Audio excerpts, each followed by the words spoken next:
Yo, what up, y'all? It's your boy Rob coming back at you once again with another live stream. So before we get started, you already know what to do.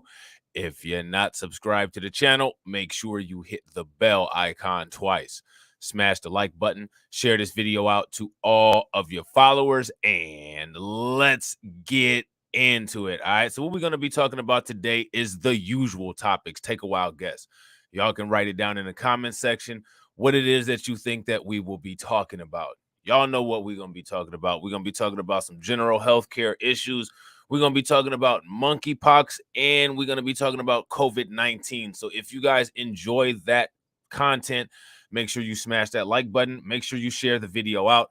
Also, it's imperative, make sure you hit the description box, follow my other social media, all right? And also make sure that you are subscribed to all of the backup channels, all right? So I don't know if anybody saw, but TD Hip Hop Media and I are working on a new project. It's called Just Talking with Rob and TD, the podcast.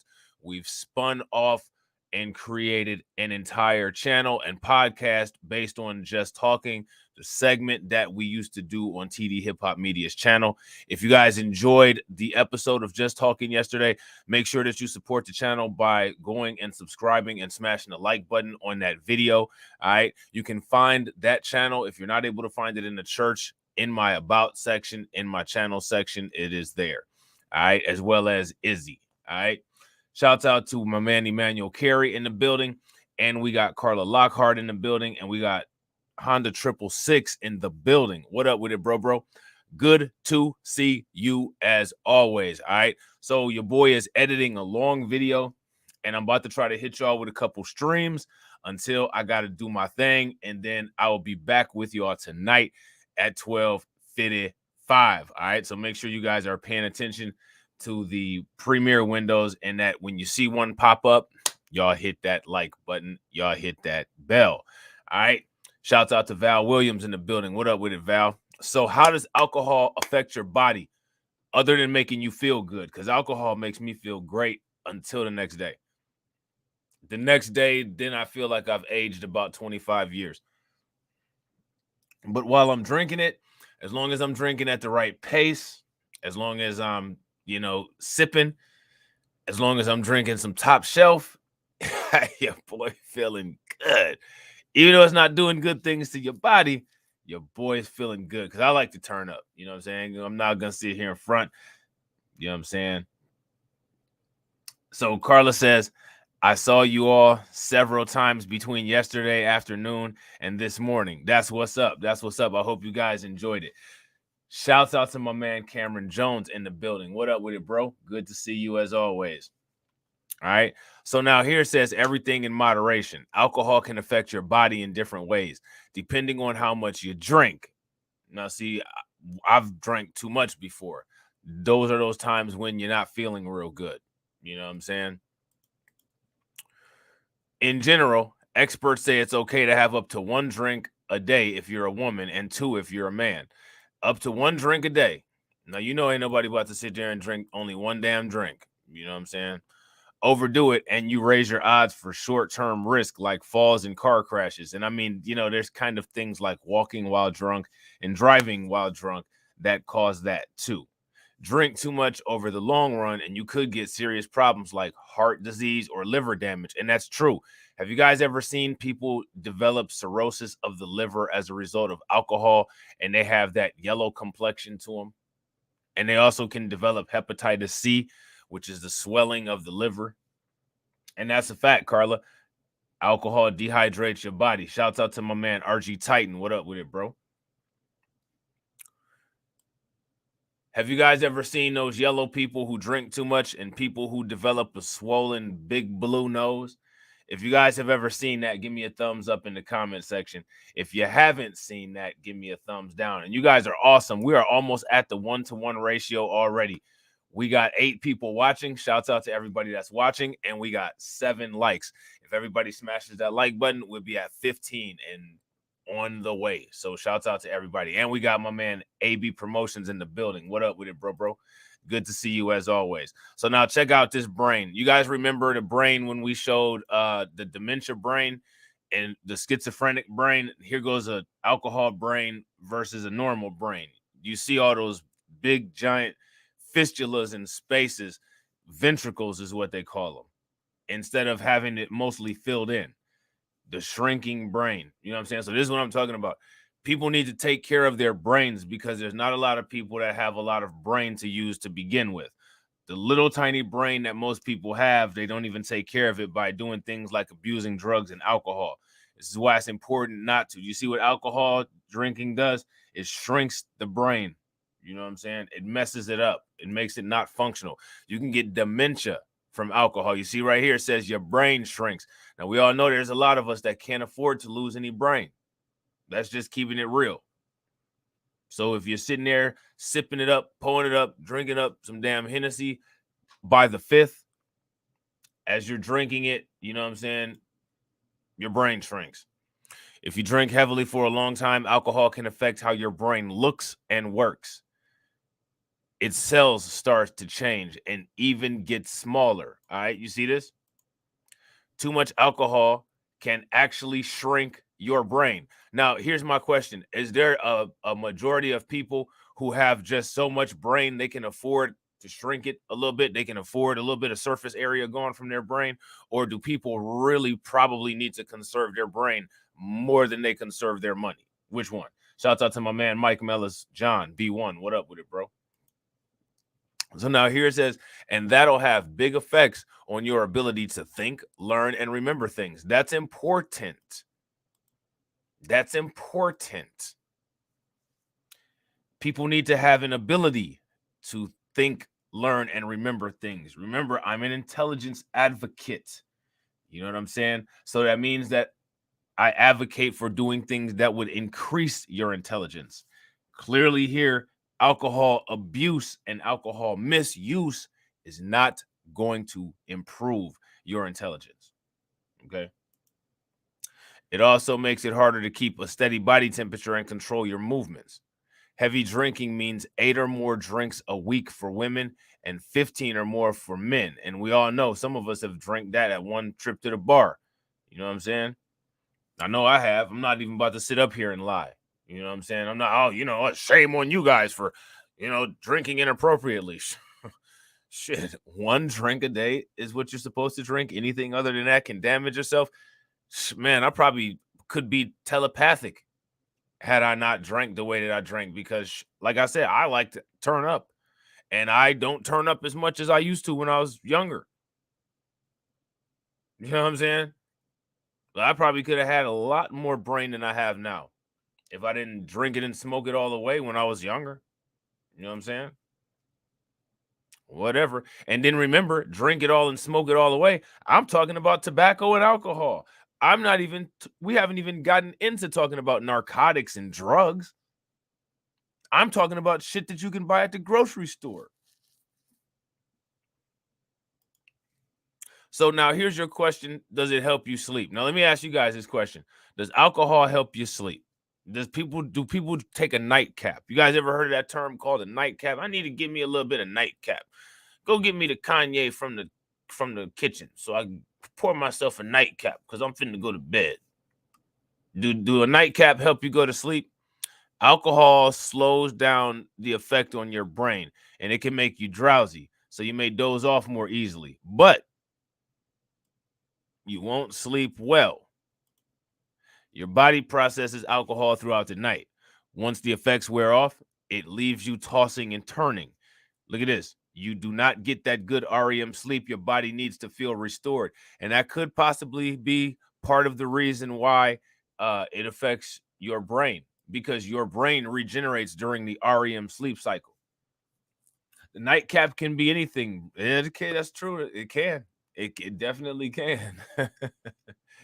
It can. It irritates your ability to sleep. That's facts, Mike. Big facts. You know what I'm saying? And you're more likely to have nightmares and vivid dreams. You'll also probably wake up more often for trips to the bathroom. You know what I'm saying? Look at this. More stomach acid. Look at that. Look at all them bubbles in your stomach. It gives you the bubble guts. How many people enjoy the bubble guts? You know what I'm saying? It's not very enjoyable. Alcohol irritates the lining of your stomach. That's also called a mucosa. And it makes your digestive juices flow. That's disgusting. You know what I'm saying? You'll be regurgitating that green acid shit coming up your throat, feeling like crapola. You know what I'm saying? If enough alcohol and acid build up, you get nauseated and you may throw up. Years of heavy drinking can cause painful sores called ulcers. It can also lead to the irritation of the lining of your stomach called gastritis. Look at this. See, I told you. Then it leads to bubble guts, diarrhea, and heartburn. Now we're moving into monkeypox symptoms. Now we're moving into monkeypox symptoms with the diarrhea. You know what I'm saying? Our small intestines and colon get irritated too. Alcohol throws off the normal speed that food moves through them. That's called motility. You know what I'm saying? That's why hard drinking can lead to diarrhea, which can turn into a long-term problem. It also makes heartburn more likely because it relaxes the muscle that keeps acid out of your esophagus. All right. So that shit is called GERD. You know what I'm saying? It's called GERD, like nerd, but a G in front of it. I think it's called gastric esophageal reflux disease. You know what I'm saying? You take shit like Prilosec for that. You know what I'm saying? Pepsid and shit like that. Prevacid. The tube that connects your mouth and stomach. All right. So that's that. So look, now you got to pee again. So again, we got monkeypox symptoms popping off here. Diarrhea. You know what I'm saying? When you're sitting in the Chevy and your pants feel kind of heavy. Diarrhea. When you have to pee and last night you were with a he.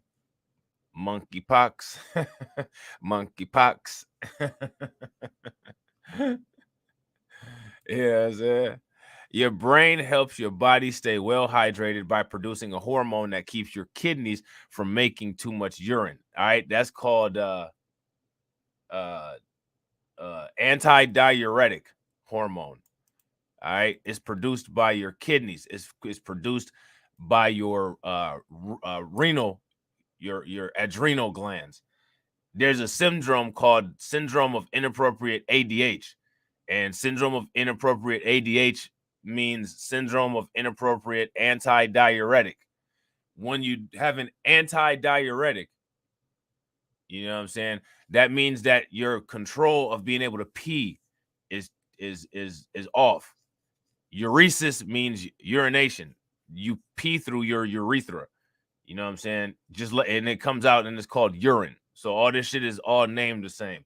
You know what I'm saying? That's one of the ways that you can have an easy time with your anatomy class. You know what I'm saying? Your urine comes out of your urethra. Urine is made out of uric acid. You know what I'm saying? And the hormone that controls it is called diuretic hormone.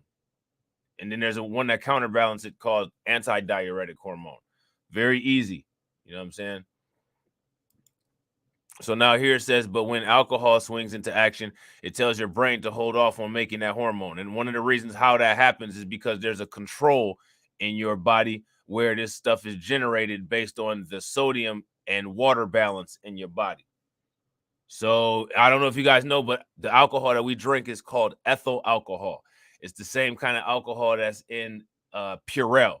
So if you're the alcoholic and you're fiending one day and you just really need some alcohol, you can go buy yourself some Purell and suck that down because it's got 65% ethyl alcohol, which is the same as some liquor. I think actually liquor usually has about 40, between like 35 and 40% that you can get from the state store. I don't know if you guys have state stores. In Ohio, only state store can sell alcohol. You know what I'm saying? But if you drink Purell, you know what I'm saying, or if you put Purell in some Jello, like a Jello shot, you can get drunk off of that shit. They used to have ethyl alcohol in mouthwash, but there's too many people abusing it. You know what I'm saying? So there's that.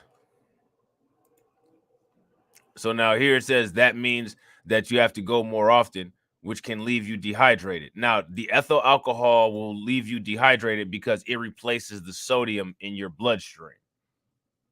Okay. Shouts out to Al B. Black and Erie Blackfire. What up with y'all? It replaces the sodium in your bloodstream. You know what I'm saying? And also, what happens when it replaces the sodium in your bloodstream is that sodium absorbs water. You know what I'm saying? So it also throws off your ability to absorb and release water. You know what I'm saying? Sodium is important in that process, right?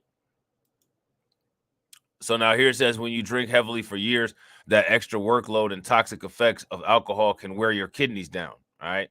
So you may end up having to do dialysis. I'm just saying, how many people have ever heard of or dealt with dialysis? If you guys have heard of or dealt with dialysis, give me a thumbs up in the comment section. If you have not ever heard of or dealt with dialysis, give me a thumbs down. You know what I'm saying? Dialysis, a lot of times people have diabetes, and the diabetes damages their kidneys to the point where dialysis is necessary because the kidneys are not functional. They can't get toxins and waste material out of your blood. So you have to get hooked up to a dialysis machine to function like your kidneys or to help your kidneys function. You know what I'm saying? One and two. You know what I'm saying? So now here it says this is the steps to liver disease. What is liver disease called? In most cases, liver disease is called hepatitis. How do you monitor your liver to see if your liver is healthy? You go to the doctor and get a liver function test. You could also get a basic or complete metabolic panel. All right. They measure things like bilirubin. They measure things like lipase. They measure things like amylase. These are things that are enzymes that are produced by your liver. You know what I'm saying? There's toxic and therapeutic levels, and that's what the lab will tell you. That's usually, for the most part, how you can measure damage with that. Another way to keep your liver healthy is to not abuse acetaminophen. How many people know what acetaminophen is? If you know what acetaminophen is, give me a thumbs up and tell us what it is in the chat. If you don't know what acetaminophen is, sit back and wait till somebody says what it is, or go look it up. You can always do that shit. You're using a phone or using a tablet, look it up. When you look shit up yourself, it sticks. You remember it. You know what I'm saying? So who knows what acetaminophen is? Close, Cameron. Acetaminophen is not an NSAID. It's a salicylate, or some shit like that. I don't know how to pronounce it, but it's not an NSAID. Ibuprofen is an NSAID. Aspirin is an NSAID. Naproxen and tramadol are NSAIDs. Carla Lockhart is right. It's Tylenol, and it's only Tylenol. Erie, don't get that mixed up. Tylenol is acetaminophen. Ibuprofen is an NSAID. Tylenol is not an NSAID. Aspirin is an NSAID. Tylenol is not. Okay. Shouts out to Cameron. Tylenol, correct. That's absolutely right. You guys are good. RG Titan says Tylenol. That's what's up. Don't ever take more than 4,000 grams. 4,000 milligrams of Tylenol in a day. Never do that. Probably you want to only take like 2,000 if you can. That means that's the most that you should take on a normal basis is 4 extra strength Tylenols. So always read the label because you can damage your liver. It's called hepatotoxicity. You know what I'm saying? Yeah, Advil is also ibuprofen. It's the same as Motrin. That's right, Mike. So now here it says your liver breaks down almost all the alcohol you drink. In the process, it handles lots of toxins. All right. Over time, heavy drinkers make the organ fatty and lets thicker fibrous tissue build up. This limits blood flow. You know what else your liver does? It also processes vitamin K. So if you have a liver issue, the liver issue can cause bleeding disorders because aquamophiacin, which is also known as a form of vitamin K, can help with bleeding. You know what I'm saying? So does this substance called prothrombin and also platelets. You know what I'm saying? Those things help with clotting. Your liver and your spleen are very important in those. They're part of what's called the biliary tract. You know what I'm saying? The biliary system. Your liver breaks down almost all of the alcohol that you drink. In the process, it handles a lot of toxins. Over time, heavy drinking makes the organ fatty and lets thicker fibrous tissue build up. Anytime fibrous tissue builds up somewhere where it's not supposed to build up, 9 times out of 10, that's a problem. Fibrous tissue is also considered scar tissue. You know what I'm saying? So anytime you're dealing with scar tissue in a place where there should not be scar tissue, in most cases, that's pathological. And that's an issue that you more than likely want to get looked at. Okay. That's why it's important to see your doctor. And when you see your doctor, you should have a doctor that's responsive to the kind of issues that you may have. A lot of people say, get a black doctor. You know what I'm saying? I agree. If you can find a black doctor, get a black doctor. But if you get a black doctor who's a coon, that's not going to help.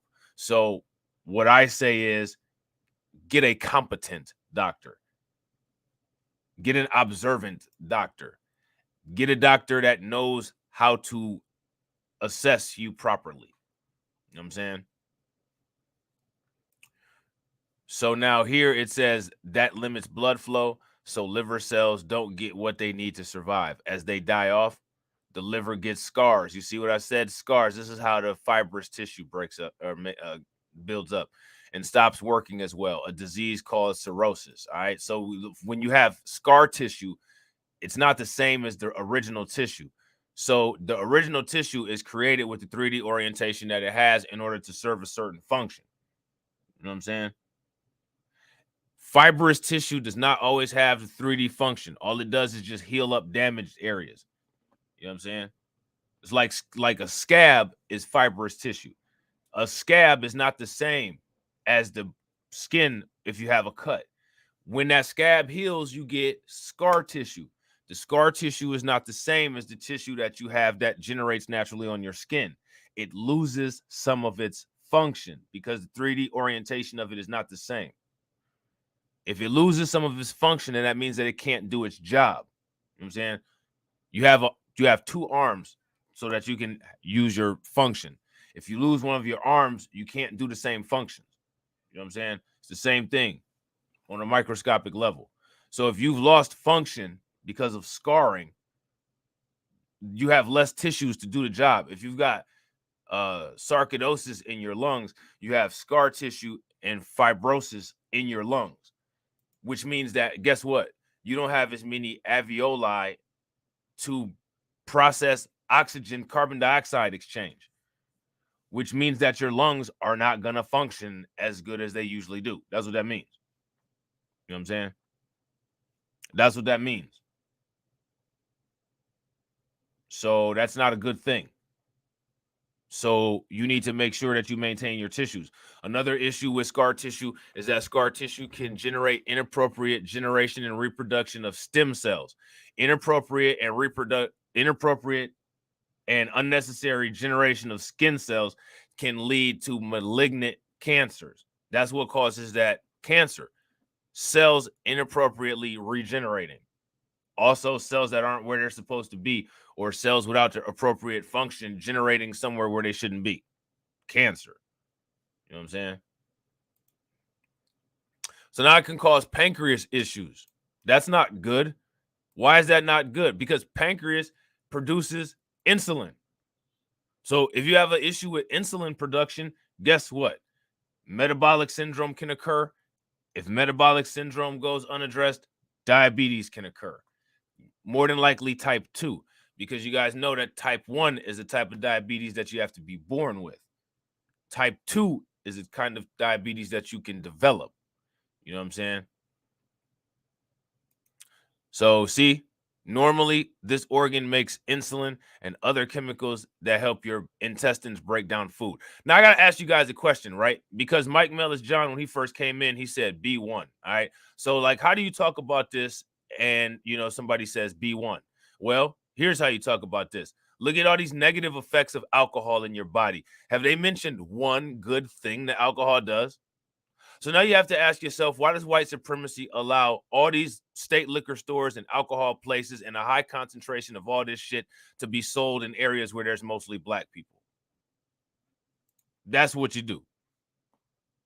Because you had this article here from MedMD, and they've shown no benefits of drinking alcohol.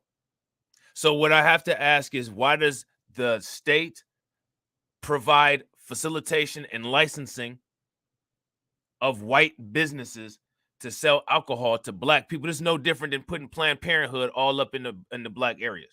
It's no different. So Mike Mellor said B1. So that's how we have to address this and talk about it. I don't see anything wrong with that. That's a legitimate question.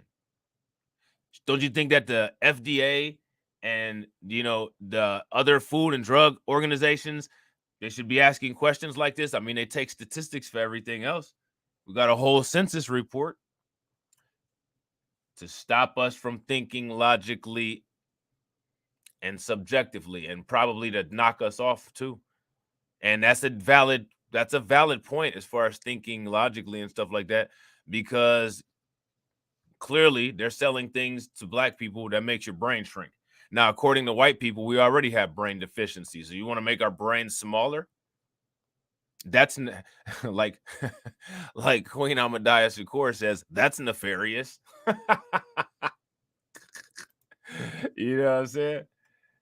That's nefarious. You know what I mean? So yeah. So there's that. You know what I'm saying? Pancreas damage. Another way you talk about it. Mike says B1. Diabetes type 2 especially is a disease that occurs very often in black people.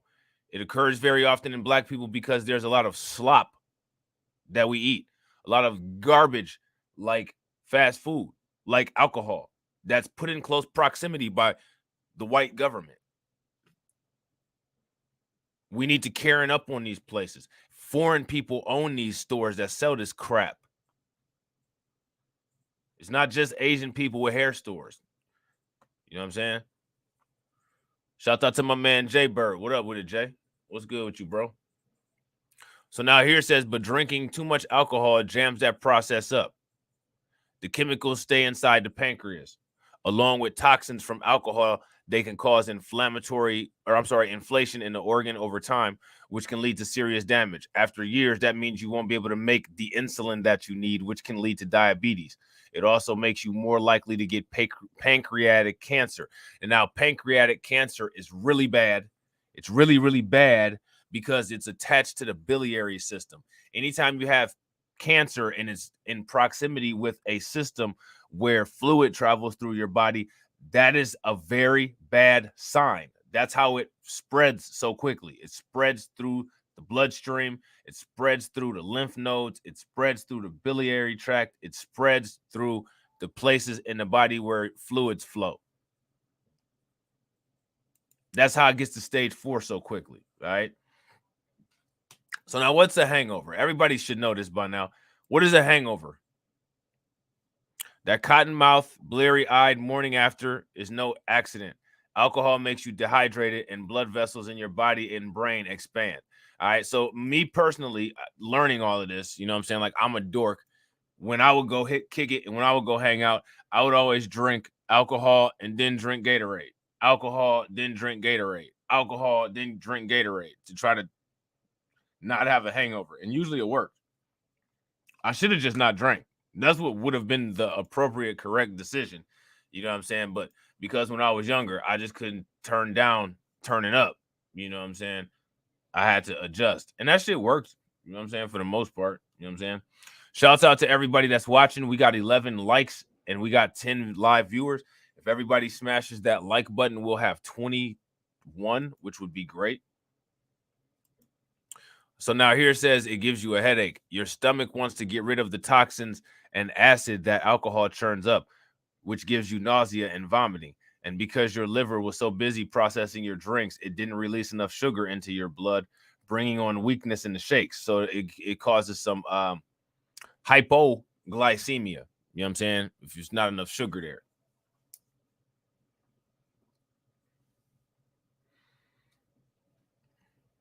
You know what I mean? So now it causes an offbeat heart. That's called an arrhythmia. Sinus normal rhythm is what you're supposed to be in as far as your heartbeat and heart waves go. The electromagnetic activity of your heart is supposed to look like a normal sinus rhythm on an EKG. You know what I'm saying? If your heart is offbeat, then that means that you're dealing with an arrhythmia. An arrhythmia, A means not. You know what I'm saying? So that means it is not in rhythm. You know what I'm saying? So now here it says one night of binge drinking can jumble the, look at this, electrical signals. And now why does it jumble the electrical signals? It jumbles the electrical signals because of dehydration. You know what I'm saying? Your body needs dehydration to regulate the electrical flow between ions, anions, and cations in your body. You know what I'm saying? The cations, which are the positive ones, are sodium. You know what I'm saying? The anions, which are the negative ones, are chloride. You know what I'm saying? That's why when you get a normal saline bag, normal, it's called normal because it's normalized. And if it's normalized, then that means that there's 100% distribution. That's why it's always 0.9% saline, because 9 is as close to 100. 9.9 is 90%. Close to 100 you're going to get. So that means that the sodium and saline, or the sodium and chloride, are normalized in a solution of water. That's what it's called. That's what seawater is. Seawater is actually normal saline because it's salt water mixed with H2O. Salt mixed with H2O, which we all know salt is sodium and chloride. You know what I'm saying? So you replace basically your natural form of your blood when you get normal saline. That's why they give you normal saline for hydration. That's why Gatorade is better for you than tap water for hydration. You know what I'm saying? Because it has electrolytes, electricity, chemicals and elements and ions in your bloodstream that help the regulation of electrical activity of your body. That's why it's called an electrolyte. If you read the label on Gatorade, it says electrolytes. You know what I'm saying? Electrolytes. Okay. Sodium, chlorine, potassium. You know what I'm saying? That's what's in Gatorade. That's why drinking Gatorade, for the most part, is better for you than drinking just straight up water. Even though water is necessary, Gatorade gives you the extra stuff that you're not going to get from the water. You know what I'm saying? AB Promotion says, I'm killing this vibe. It's fucked up, man. I'm sorry. You know what I'm saying? Anything that has electrolytes in it, RG Titan. So if there's electrolytes in it, if there's free electrolytes, Powerade, I think, has them. You know what I'm saying? Gatorade is just old and traditional, and that's just what I get. But if you get something and it's got electrolytes in it, that's what you want. You know what I'm saying? So that causes, the heartbeat is based on electrical activity of your SA node. The SA node is called the sinoatrial node. The sinoatrial node is what sends the conduction to the nervous tissue across your heart to make it beat. That's why it's called a sinus rhythm. That's why it's called a sinus rhythm, because it comes from your sinoatrial node. That's the conductor, like the conductor in a symphony orchestra. You know what I'm saying? It conducts your heart conduction. You know what I'm saying? So it causes it to contract. You know what I'm saying? So if the electrolytes are not correct, there's not going to be proper electrical conduction, which means that a shock can go to a different route, or the initial conduction voltage can cause a contraction elsewhere, which is called an ectopic. You know what I'm saying? An ectopic contraction. You know what I'm saying? So make sure that you guys pay attention. And then when you look on EKG, sometimes you can tell, if you're really good at reading an EKG, you can tell what's causing the problem. You know what I'm saying? Usually when it comes to potassium, like what DJ Elmo is down there talking about, there's issues with the T wave. Either the T wave will be too tall, the T wave will be too small, or the T wave will be upside down. You know what I'm saying?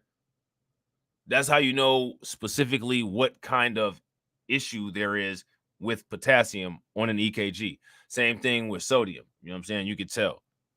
Same thing with chlorine. You could tell based on what structure you're looking at. The QRS complex, you know what I'm saying? The ST segment, you know what I'm saying? You can look at that shit and tell exactly what chemical it is, because each of those chemicals is responsible for a part of that electrical activity. So the part of the electrical activity that is responsible for is the part that's going to show up on the graph that looks weird.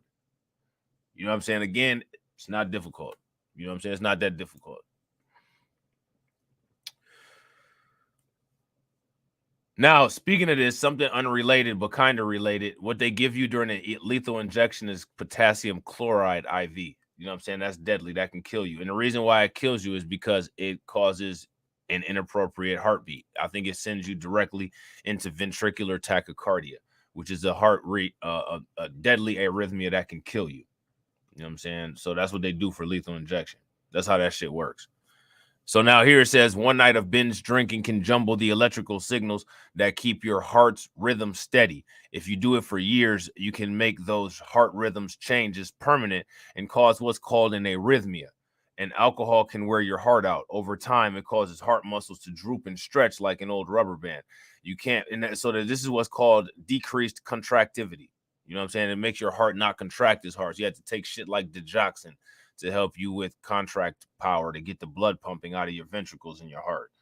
Your heart can't pump blood as well, and that impacts every part of your body. And that's true.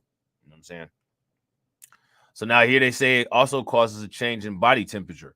Alcohol widens your blood vessels, making more blood flow to your skin. That makes you blush and feel warm and toasty, but not for long. The heat from that extra blood passes right out of your body, causing your temperature to drop. On the other hand, long-term heavy drinking boosts your blood pressure. So that's why it causes hypertension. You know what I'm saying? Hypertension and high blood pressure are not synonymous. They're not the same thing. You know what I'm saying? A lot of times they come together, or a lot of times they can contribute to causing each other, but they're not the same thing. Okay. So make sure when you guys hear hypertension and high blood pressure, you know that has to do with the blood flow, but just understand that they're not the same thing. You know what I'm saying? Don't get it twisted. Don't get it mixed up. Black people are at risk for both, but it's not because we have any kind of genetic issue. You know what I'm saying? It's because of the diet. It's because of the food availability. It's because of people's lack of knowledge and what they expose themselves to. You know what I'm saying? It's not because of DNA. It's not because of any genetic disposition. It can be because of genetic disposition based on sensitivity to certain foods, but it's those foods, it's that stuff that you eat that causes it. It's not so much just you're just born with a deficient DNA, like white people would like you to believe. You know what I'm saying? So now here it says, but not for long. The heart from the heat from the extra blood passes right out of your body. You know what I'm saying? And it causes your temperature to drop. On the other hand, long-term heavy drinking boosts your blood pressure. It makes your body release stress hormones that narrows blood vessels. So your heart has to pump harder to push blood. All right. So it also causes a weaker immune system. Uh-oh. What does that mean? That means that you can get monkeypox if you turn it up too much. If you're turning up and tooting up, you can get monkeypox, HIV, all kinds of different diseases, meningitis, because you need a strong immune system to avoid that kind of stuff.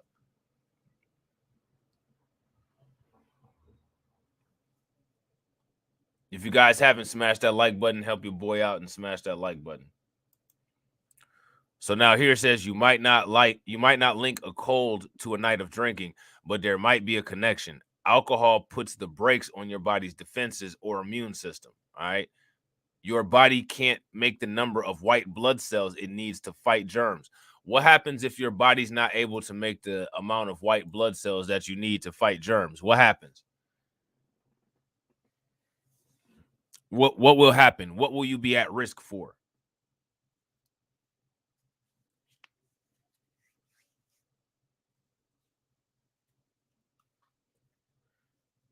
What will you be at risk for, guys?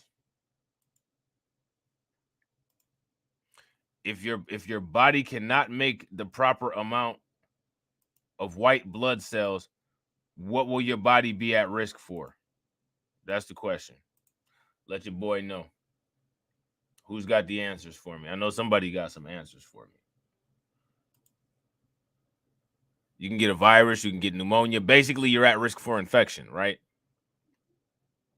Basically, you're at risk for infection. So for 24 hours after drinking too much, you're more likely to get sick. Long-term heavy drinkers are much more likely to get illness like pneumonia and TB, tuberculosis, which that's really bad. You know what I'm saying? That's extremely bad. It impacts your hormones. Now, how does it impact your hormones, and which hormones does it impact?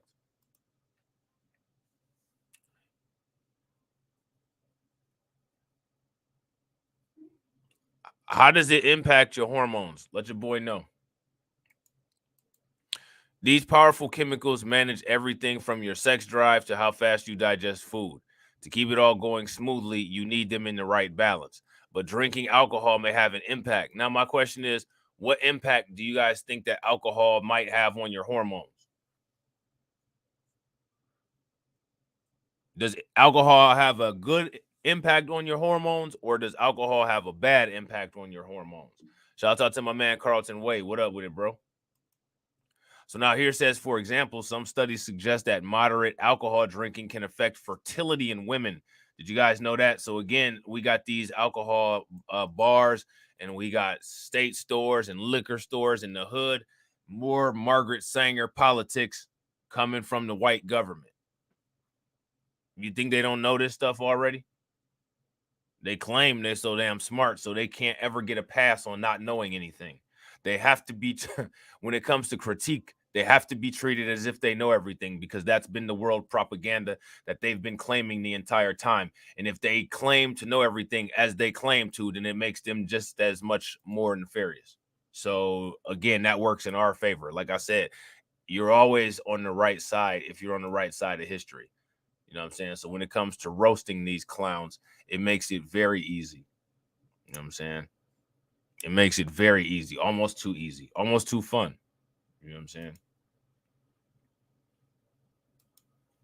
So now here says research also shows that heavy drinking by men may lower testosterone levels and affect the making of sperm, which is interesting because a lot of people get drunk and have a baby. So it don't lower it that damn much. So now it can also cause hearing loss. Did you guys know that? Alcohol abuse can also cause hearing loss. How does that happen?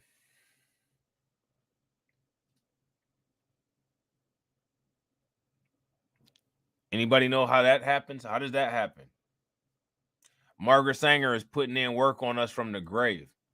If you guys agree that Margaret Sanger is putting in work from the grave, give me a thumbs up in the comment section. If you guys disagree with that, give me a thumbs down.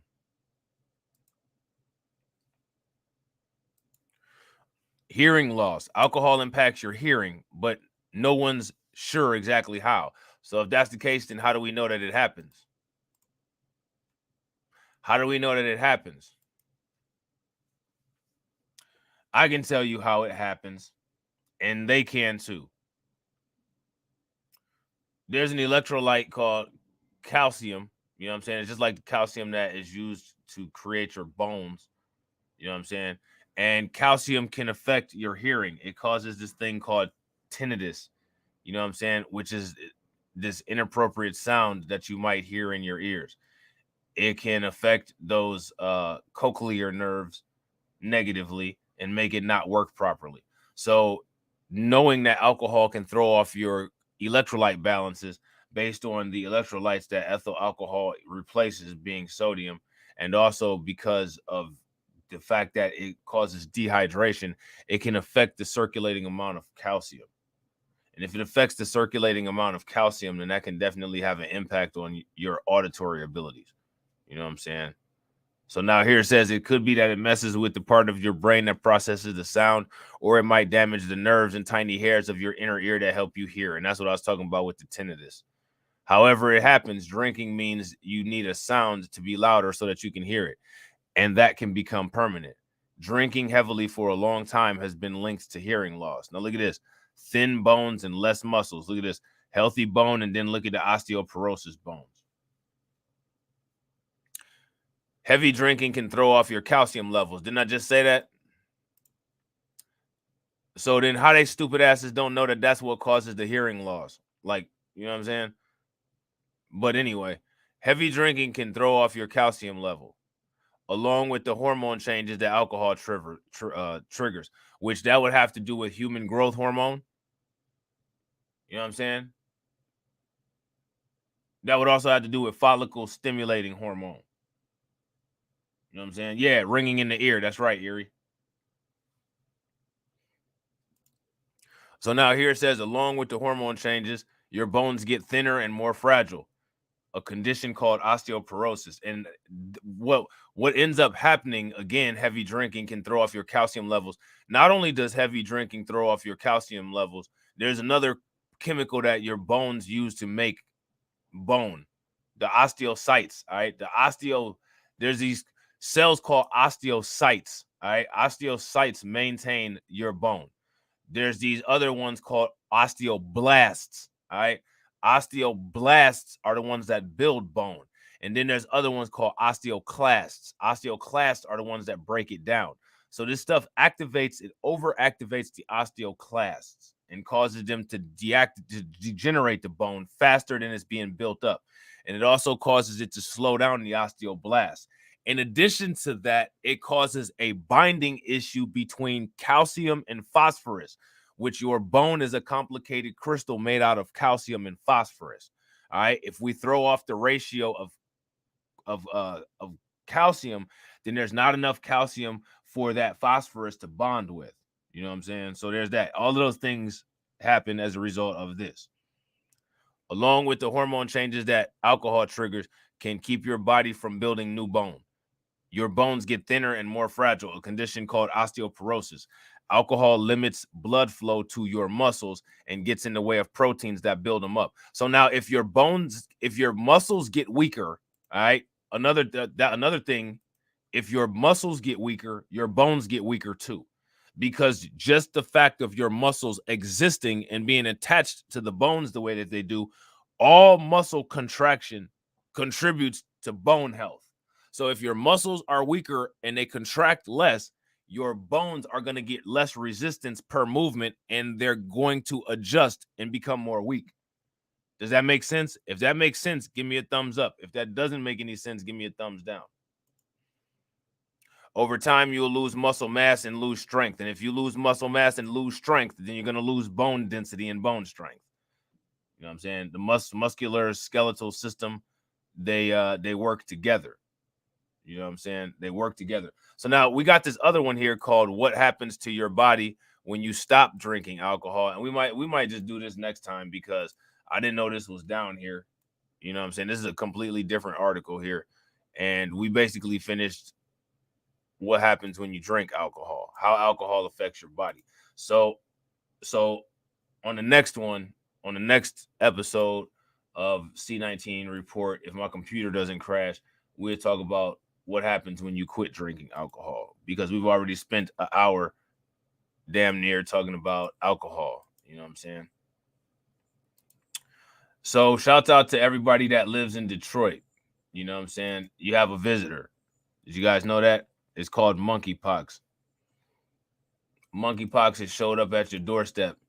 Ugh, God. And it has a cake, but not the kind that neighbors usually deliver. You know what I'm saying? So let's check this video out and see what they're talking about here. Pox has now made its way to Detroit. Detroit Chief Public Health Officer Denise Ferrazzo has tweeted the city has identified its first probable monkeypox case. This is also the second case in the state of Michigan. Michigan is also one of 34 states with a known case of the virus. Razzo urges Detroiters with any questions about monkeypox to call the city's nurse hotline or email the city. Both the number and the address can be found right there on your screen. Okay, so there's that. Uh-oh. What's going on there? Okay, hold on. Attention. All right, there we go.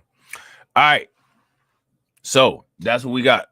Probable monkeypox case reported in Detroit. All right, so I don't know how interested people are in those monkeypox vaccines. How many people are interested in the monkeypox vaccine? I hear you got to bend over to get it. You know what I'm saying? Monkeypox and the vaccine. That's just what I heard. You know what I'm saying? So I don't know. I don't know how that's going to go over. You know what I'm saying? Health officials say on Friday that a probable monkeypox case was identified in Detroit.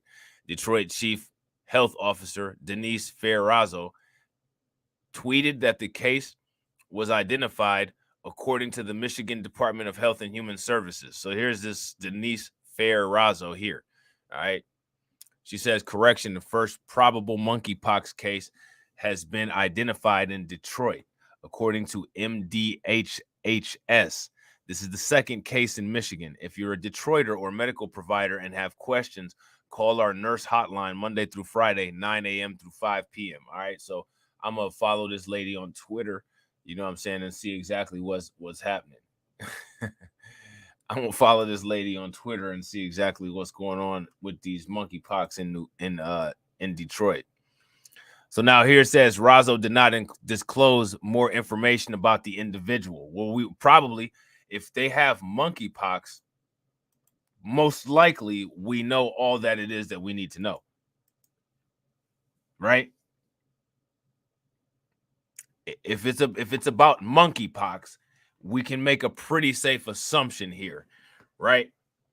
What assumption would that be that we could make if we know that we're dealing with a case of monkeypox? What ass assumption can we make? You know what I'm saying? If we're dealing with monkeypox. She urged any Detroiters and medical providers who have questions to call the nurse hotline. All right, so there's a number right there for the people that's in Detroit. Shout out to people in Detroit. This is the second case reported in the state of Michigan.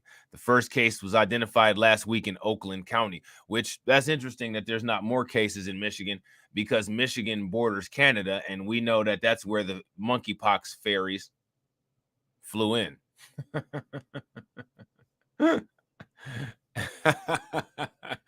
Y'all killing me in the comment section, man. Monkeypox is literally the biggest joke of a disease ever. Like, it's like if there was any evidence that the Bible was true, which there's not, monkeypox would actually count as truth. Like that would actually count as some evidence, because they say like people involved in certain degeneracies will have things like leprosy, and like if this isn't like a fucking leprosy 2.0 2022 version of like what leprosy would look like today, I don't know what is. Like monkeypox is literally one of the few things that would make me think twice, like, maybe the Bible has something to it, because looking at leprosy here, you know what I'm saying? Like, shit's crazy. So now here it says MDHHS said the resident was isolating and does not pose a risk to the public. You know what I'm saying? Do they pose for OnlyFans? Because I know some of them victims of monkeypox do. The department was working with the local health departments to notify any close contacts. Monkeypox is a viral illness that spreads primarily through direct contact with infectious rash, scabs, body fluids, or prolonged face-to-face contact. I mean, who's just walking around with face stuck to face? You know what I'm saying? Have you ever seen anything like that? Just somebody just walking around with just sucking face.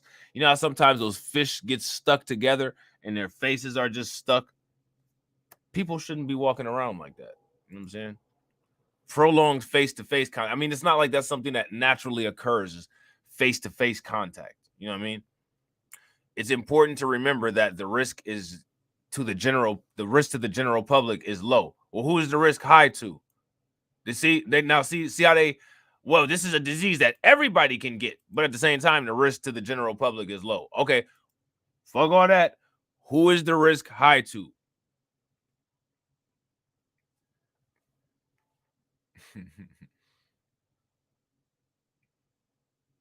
Who is the risk of this high to?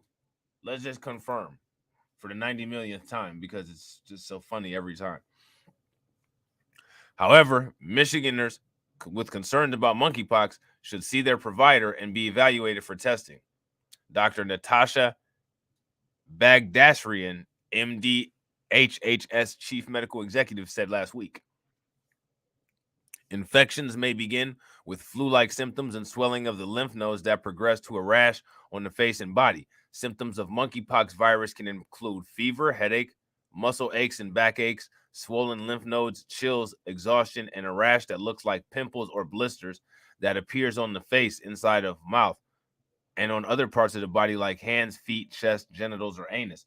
All you got to do is, if you don't know what monkeypox lesions look like, just read the book of the Bible called Job. You know what I'm saying? And just think about what God did to Job. Then you will get a very good mental picture of what monkeypox looks like for those people who seem to have an issue with understanding who gets it and what it looks like. Just think of sodomy and Gomorrah. You know what I'm saying?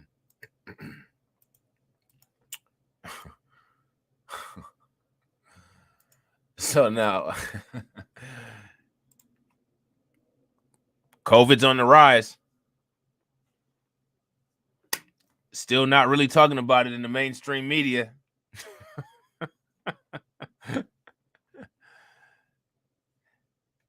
COVID is on the rise. You know what I'm saying? It's making a comeback. People ain't really talking about it. It's very interesting. It's just like, oh well, you know, like whatever. You're seeing more stuff in the mainstream media about monkeypox than you are about COVID. And literally, in some places, COVID is damn near infecting people at record rates, which is crazy because like all the pandemic restrictions and all that stuff, they've, you know, it's been decreased. What do you guys think about that?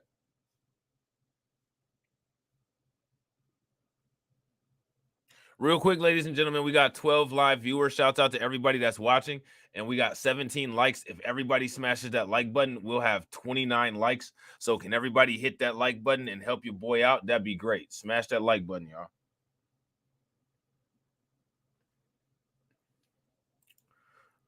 Bay Area nears second largest COVID surge as hospital admissions rise. You see that? Hospital admissions are rising. That means that people are needing to go to the hospital for the symptoms that this is causing.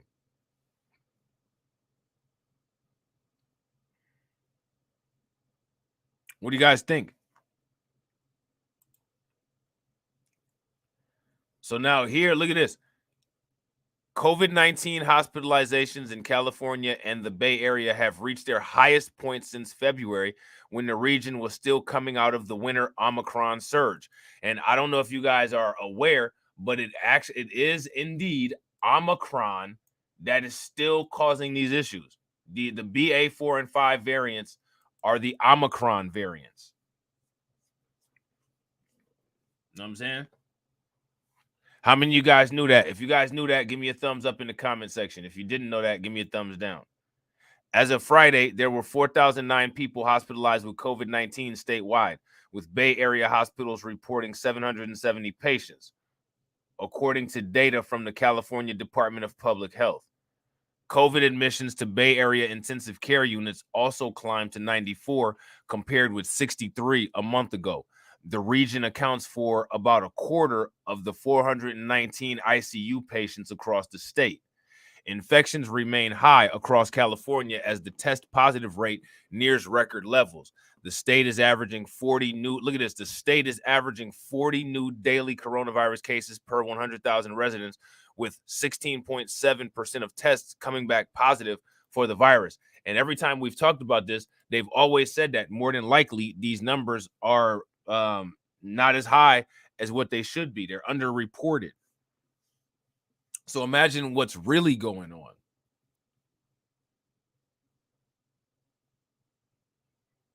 Imagine what is really going on. You know what I'm saying?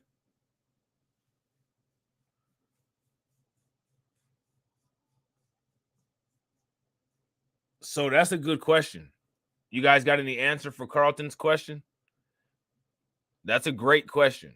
Anybody that's watching this video, or anybody that's watching this video right now, or anybody that watches the replay, if you guys got an answer for Carlton's question, drop it in the comment section. Okay. So now here it says the Bay Area is, we already read that, but cases are probably significantly underreported. So again, they just said what I said. You know what I'm saying? They just basically said exactly what I said. So there's that. Because of so many people testing at home, the results of which are not usually recorded with the states or counties, are not testing at all. So actually, they might have actually screwed their way of accounting for this up by making the home tests so available. You know what I'm saying? They might have actually screwed themselves by doing that.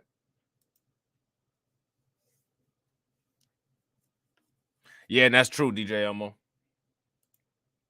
So now here it says with highly infectious and immune evasive, BA4 and BA5. Did you hear what it said? Highly infectious and immune evasive. Now, those are two traits that'll definitely contribute to a rise, aren't they? Those two traits will definitely contribute to a rise in C19. Now, during a time when we have the highly infectious and immune evasive, this is a time when the recommendations have been laxed. But this is allegedly a competent government that we live under with competent employees who work for it and a model people who, quote, lead the country. These people are incompetent and as stupid as it comes, which is why you should never trust anybody with your own fate. They're not even capable of handling their own fate. Look how stupid these people are. During the time when a disease that is pervasive and invasive is on the rise, this is when these people who are allegedly the leaders, you know what I'm saying, decided to say, guess what? You know what I'm saying? We're not doing it. So now what it looks like, I just got an email just now, and it looks like there's another case of monkeypox in Detroit. So didn't that one article that we just read, didn't that say that it was the first case of monkeypox? Isn't that what it said? So now they're talking about it's the second probable case.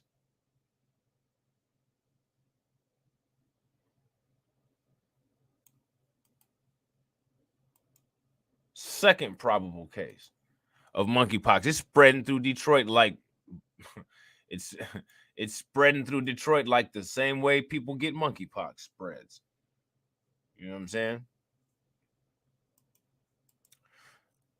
So now here it says with highly infectious and immune evasive BA4 and BA5 sublineages of Omicron, now the dominant strains in North California, the region is on the brink of its second largest wave of COVID-19 cases since the start of the pandemic. So this is what I was talking about in that last C19 stream that we did.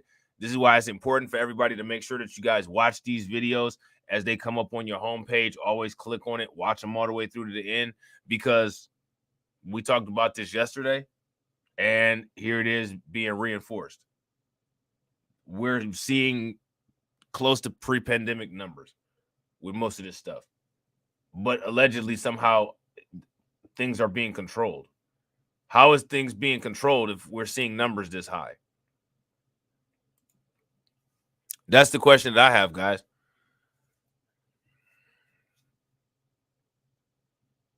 How is anything under control if we're seeing numbers that are high as hell? Does that make any damn sense?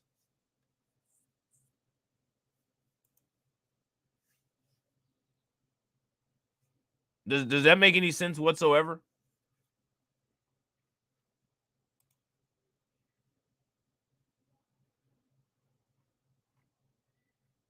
How does that make sense?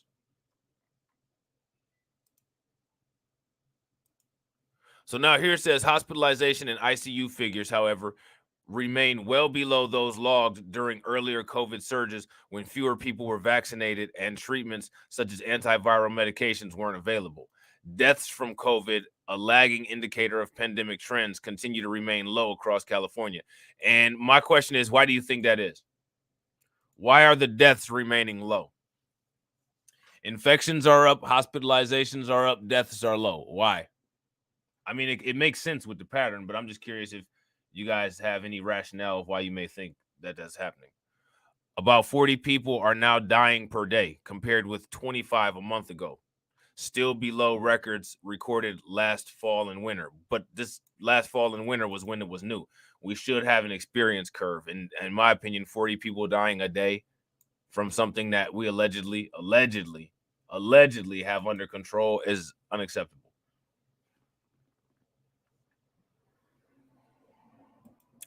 So now here it says, indeed, numerous preliminary studies suggest that BA4 and BA5 are not more virulent than earlier versions of the coronavirus.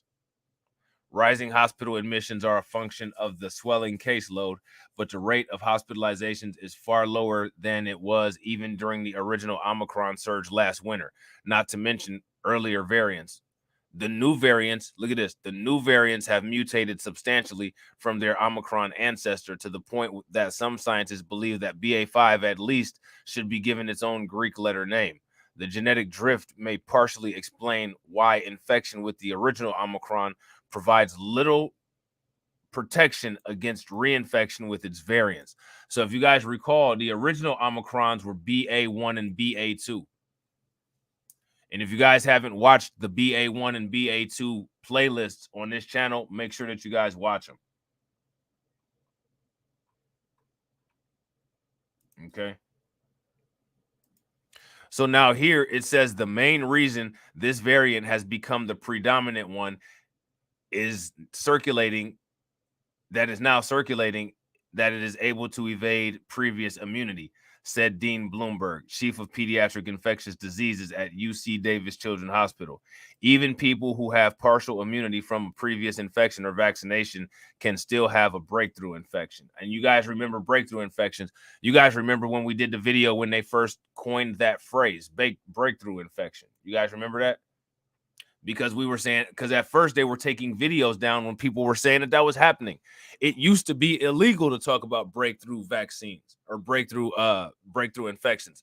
YouTube and Google would take down your content for talking about that before they came up with that term. They said that didn't happen. You guys remember that? If you guys remember that, give me a thumbs up. If you guys don't remember that, give me a thumbs down. YouTube used to punish people for that.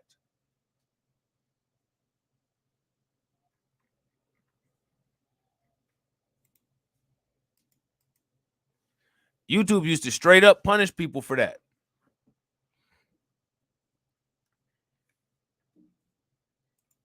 So now here it says for the second consecutive week, all Bay Area counties are classified as having high C19 levels, according to federal data. The Centers for Disease Control and Prevention uses metrics based on new coronavirus cases and hospitalizations per 100,000 residents, plus the percent of inpatient beds occupied by C19 patients to classify COVID levels. All right. At that level, healthcare systems may be under stress due to high patient loads, and all residents are advised to wear masks in indoor public spaces. So again, they still have the same, for the most part, recommendations. They still have the same recommendations.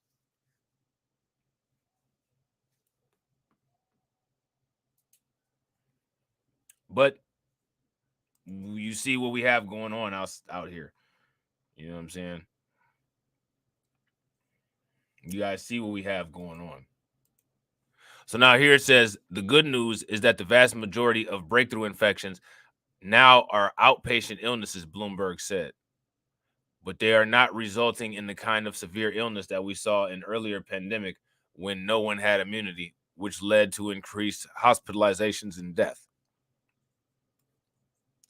So BA4 and 5 are out here, causing havoc. BA4 and 5 are out here raising hell. You know what I'm saying? So now let's talk about that new case of monkeypox that they just found, because we just read about how there was only one case of monkeypox, you know what I'm saying, in Michigan. Now they got a second probable cause, a second probable case. More monkeypox, and people really busting it open. You know what I'm saying? They really busting it open at a large rate. This right here shows you how many people was busting down in the United States, unapologetically busting it open without protection. Second probable case of monkeypox in Oakland County has been reported, officials say.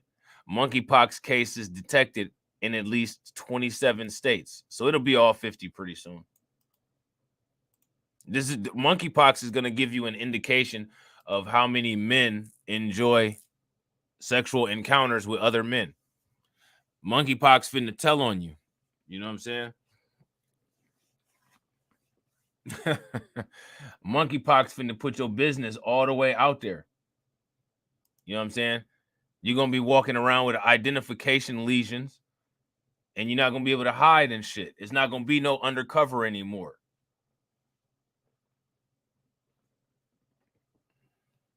You ain't hiding nothing from nobody. You know what I'm saying? You gonna come outside looking like a damn toad, and everybody gonna know what you've been up to last night. I know what you did last night and last summer. You know what I'm saying? Michigan health officials confirmed the second probable case of monkeypox in Oakland County. This new case gives Michigan a total of 3 cases of the virus. So it's not much, not much of that stuff going on in Michigan. You know what I'm saying? Not much going on in Michigan. Yeah, that's facts, DJ Elmo. We're going to be talking about cardiovascular disease and all that stuff down the road. You know what I'm saying? On Thursday, the first probable case in Detroit was identified by officials. So this was the first case. The one that we just read about, that was the first case. Now here go the second. Last week, the HHS announced the first probable case in the state, which has been confirmed by the Centers for Disease and Control and Prevention. So that's what we read about earlier. That was that case that we read about earlier. According to a news release, the 2 probable cases have been sent to the CDC for testing confirmation. All right. The CDC has an updated outbreak map of the U.S. that can be seen there. All right. We ain't going to look at it. Monkeypox is typically transmitted through close contact, either through large droplets or through large. Look at this. Look. Monkeypox is typically transmitted through close contact, either through large creamy droplets or through direct contact with another person. According to experts at the University of Michigan, monkeypox is related to smallpox. So it can be spread through large creamy droplets. That's disgusting. The incubation period, time from infection to symptoms for monkeypox, is usually 7 to 14 days, but it can range from 5 to 21 days. All right. So the usual time is 7 to 14. The actual range is from 5 to 21. All right. So we all know these symptoms. We've gone through these symptoms every time we've talked about this, but it's always good so that it can be committed to memory. You know what I'm saying? Fever, headache, muscle aches, back aches, swollen lymph nodes, chills, exhaustion. The large creamy large creamy droplets. Yeah. That's not what the article said. The article said droplets, but I thought I'd make it more specific so that we knew exactly what we were talking about. It said creamy. Oh man. Monkeypox lesions look like sarcoma that showed up on HIV and AIDS page. Yeah, it's called Kaposi sarcoma. What the Kaposi sarcoma actually is a form of cancer that develops because your normal immune function is down. You know what I'm saying? So there's that. You know what I'm saying? There's that. More monkey business. This is literal monkey business. You know what I'm saying? The division of healthcare that takes care of monkeypox, make no mistake. Make no mistake. That is actual monkey business. You know what I'm saying? That's actual monkey business. You know what I'm saying? Oh God. That's funny. That is too funny.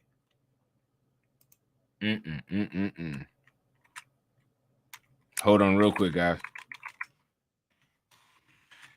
You guys haven't smashed that like button, please make sure you smash that like button. Also, if you're not subscribed to the channel, take a moment and subscribe to the channel. Hit the bell icon twice. It's very important that you hit the bell icon twice. Don't just hit it once. Hit that motherfucker twice. You know what I'm saying? That's extremely important. You know what I'm saying? It's extremely important. So what we have right now is we're going to talk about some more subvariants raging through California. All right. Now, we all know that those subvariants going through California, they're Omicron BA 4 and 5, right? BA 4 and 5. Those are what the subvariants are. Now, the unique thing about these subvariants is that they have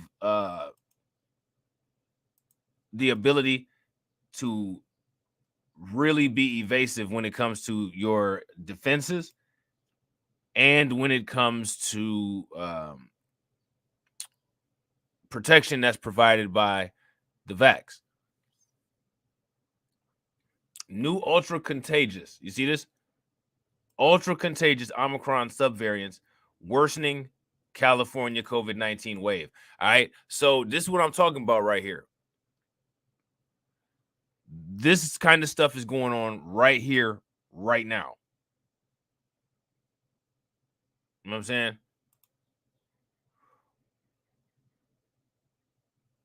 Right here and right now, this stuff is going on.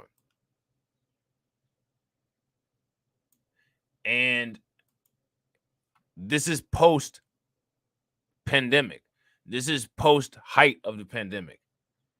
It's still spreading and causing a lot of infection. People aren't really talking about that very much. California is not the only place that's dealing with this resurgence. Now, again, I gotta continue to ask the question, how come this ain't being talked about that much?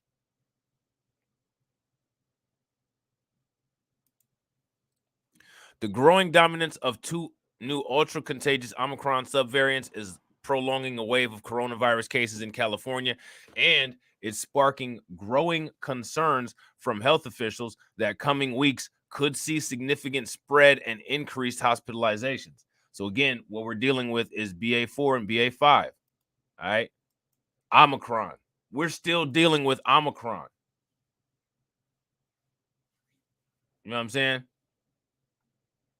We're still dealing with Omicron. BA4 and BA5 are now believed to be responsible for the most new infections nationwide. Omicron BA4 and Omicron BA5 are so problematic that the FDA has put out instructions to the virus vaccine manufacturers to attempt to make vaccines that target BA4 and BA5 specifically. If you guys were aware of that, give me a thumbs up. If you were not aware of that, give me a thumbs down. All right. The strains are of particular concern because they are not only contagious, look at this, but also capable of reinfecting those who have survived earlier Omicron infections. So these ones really have good hardware and good ability to be able to get inside of your body through your immune system. You know what I'm saying? They have that ability.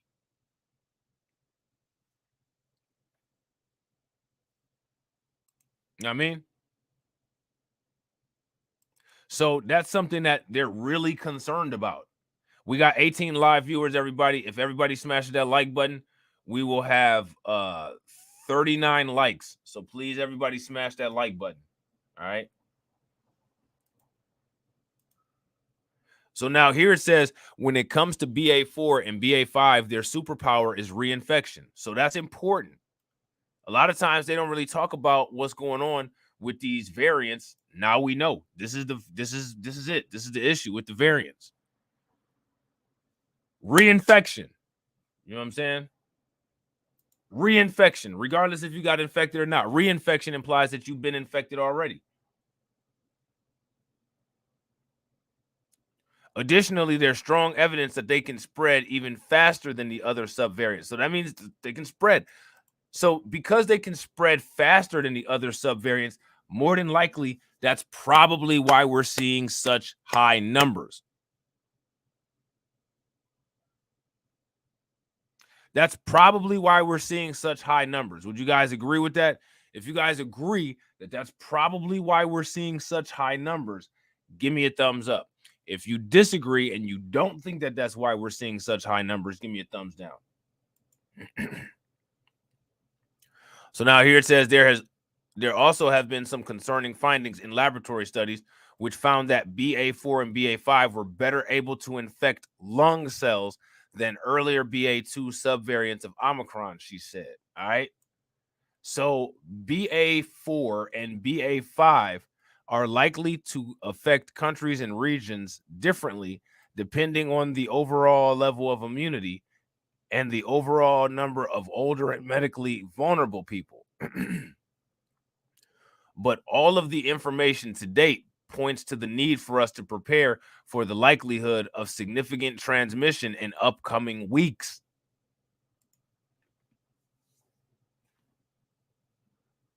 What do you guys think?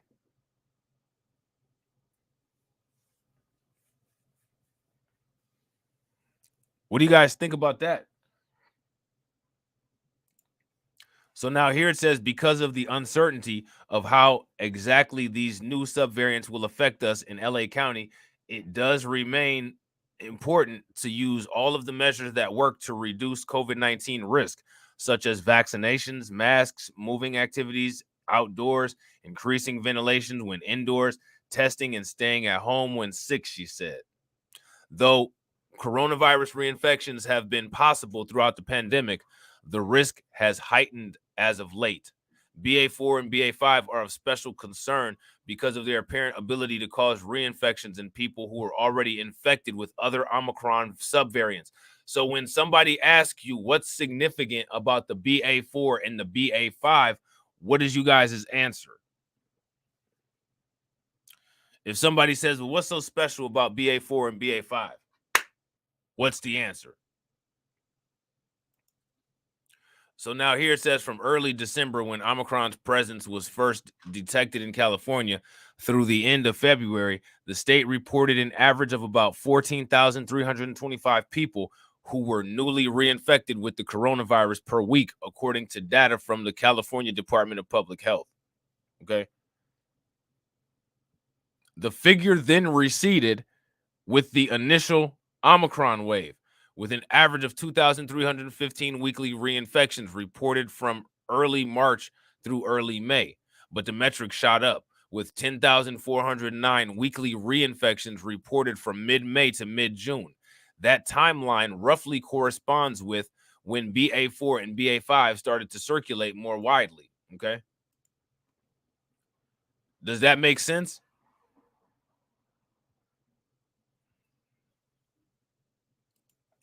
So now here it says it's likely that increases in the total number of reinfections is a result of changes in the epidemiology of COVID-19 trends in case rates and vaccinations, as well as improvements in the realm of data compilation, including the implementation in February of automated processing for new reinfections, the California Department of Public Health said in a statement to the LA Times. All right.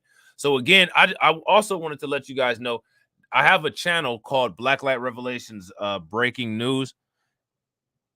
That channel I'm going to be using for breaking news. All right. Also, probably by next month, Crimecast is not going to be on Blacklight Revelations 1. It's going to be on the Crimecast channel because those Crimecast videos do really good, but they're kind of not really like, you know, it's kind of a thing that should probably be on its own. So just so you guys know, you know what I'm saying? You guys will be able to find it very easily, but I'm just letting you know. You know what I'm saying? So now here it says, according to the latest figures from the U.S. Centers for Disease Control and Prevention, BA4 and BA5 comprised an estimated 52.3% of cases for the week-long period that ended June 25th. That's the first time the pair has represented a combined majority of an estimated cases nationwide. Okay.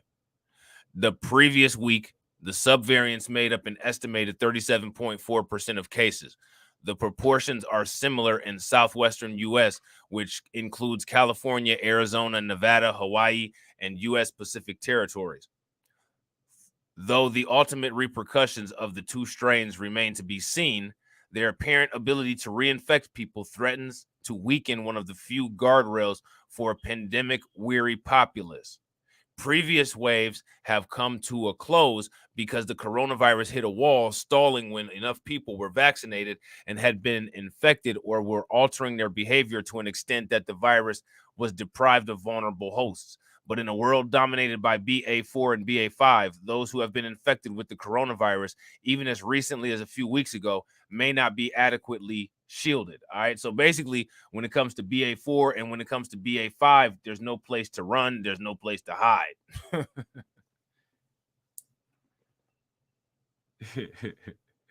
There's no place to run and no place to hide. You know what I'm saying?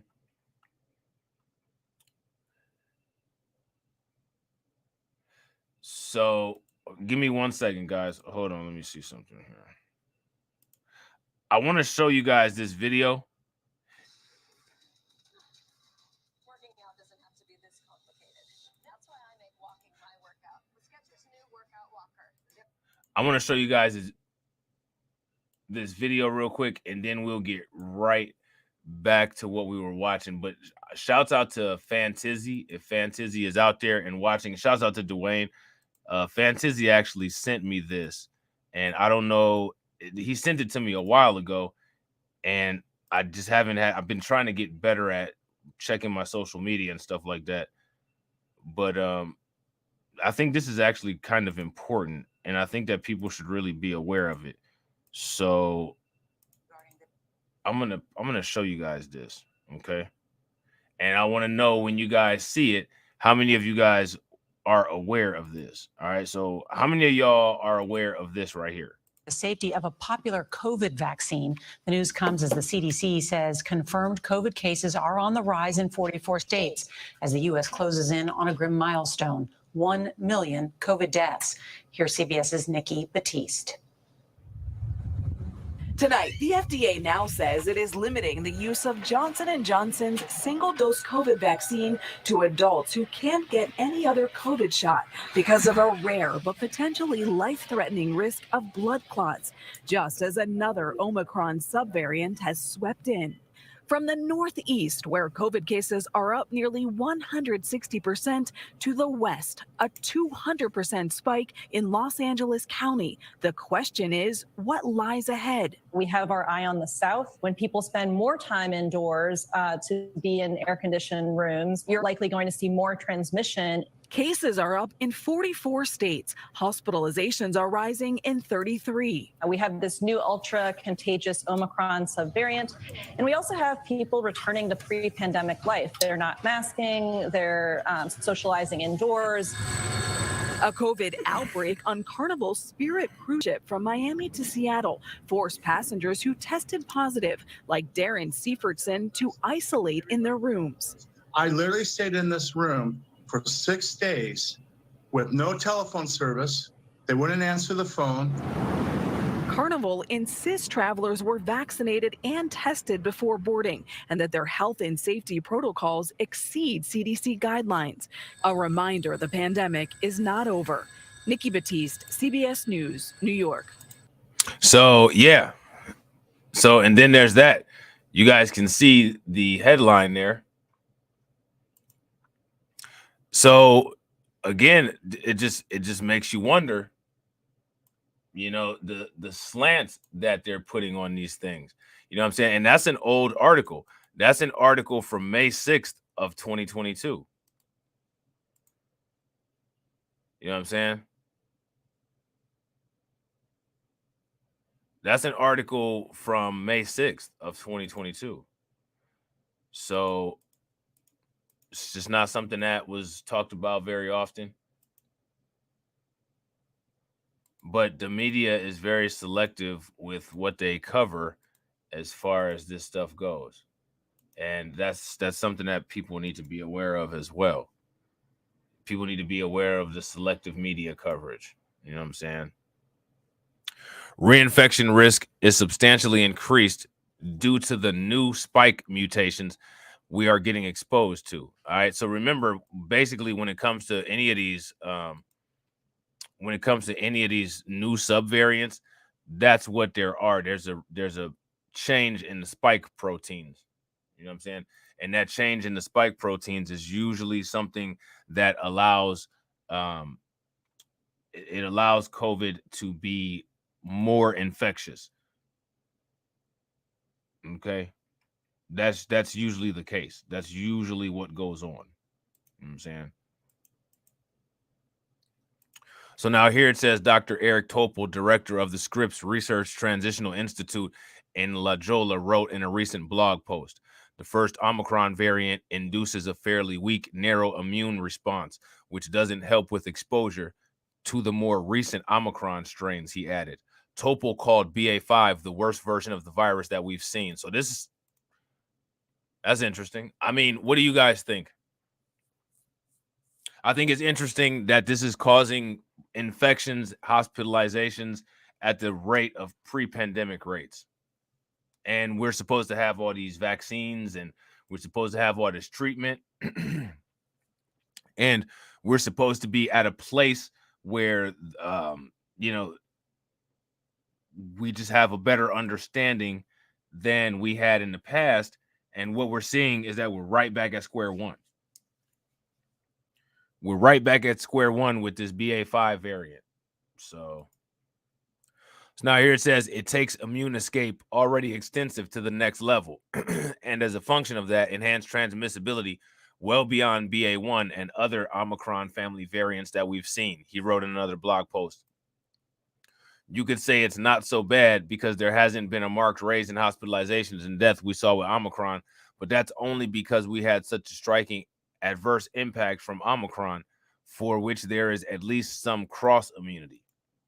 Shifting subvariant dynamic may help explain why coronavirus is transmitting at such high levels across California, quashing hopes that the pandemic is over. So like I keep saying, the pandemic has not gone anywhere yet.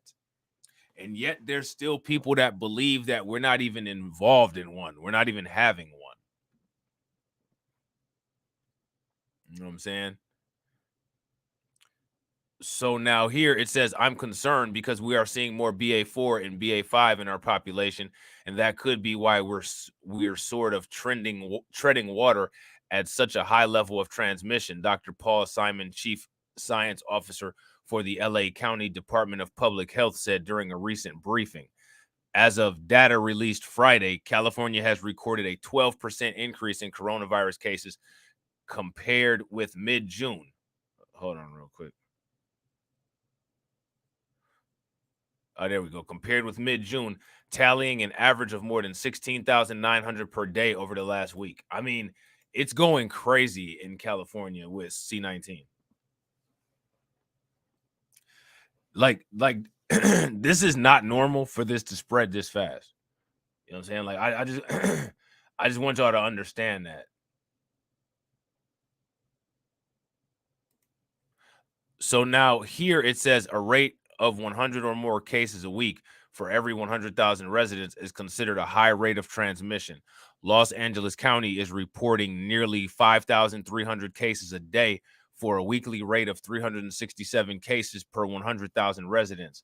That's the highest case rate since early February and represents a 20% week over week increase in cases, erasing improvements in the case rate recorded in mid-June.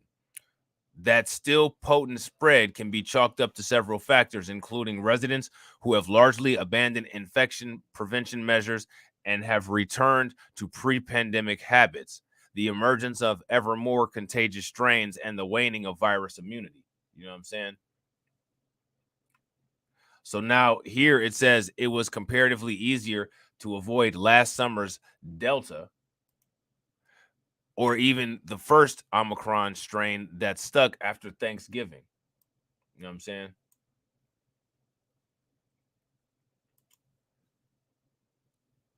It's Dr. Anthony Fauci, President Joe Biden's medical advisor, first tested positive for the coronavirus 2.5 weeks ago.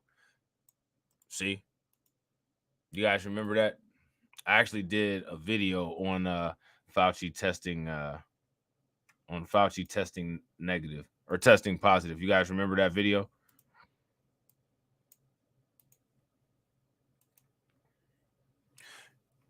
If you guys remember that video that I did of Fauci testing positive, give me a thumbs up. Xavier Becerra, Secretary of U.S. Department of Health and Human Services, tested positive in Sacramento in mid-June and about 3.5 weeks after initially testing positive when he was visiting Berlin. So this dude got it twice, it looks like. Dr. Abrar Karan, an infectious disease expert at Stanford University, wondered whether Becerra's June bout of COVID-19 was caused by BA4 or BA5. On Twitter, Karan described how he contracted the coronavirus in January, likely with the first Omicron variant, which was BA1, but then he got infected again in May, likely with BA2. You know what I'm saying?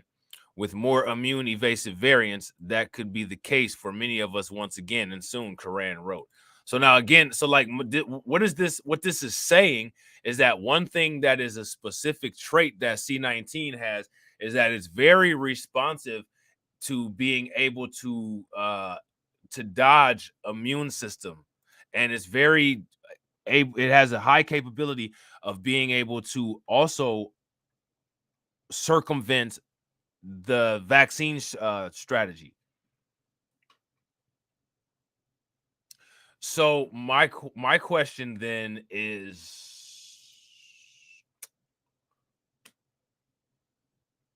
maybe we should look at some other methods.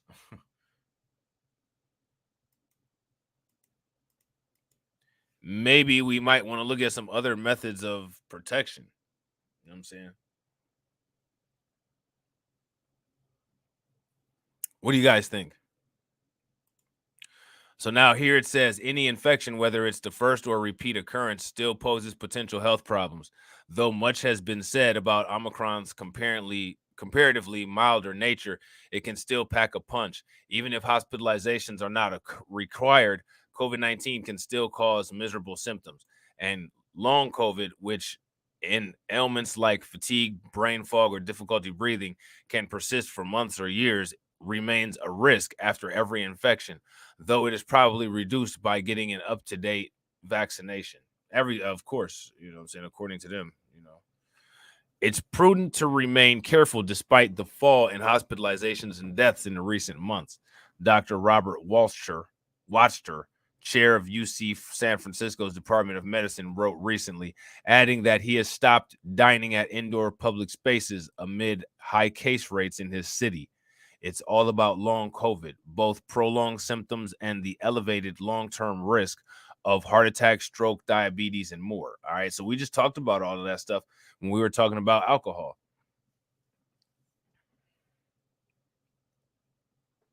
We just talked about all that stuff when we were talking about alcohol.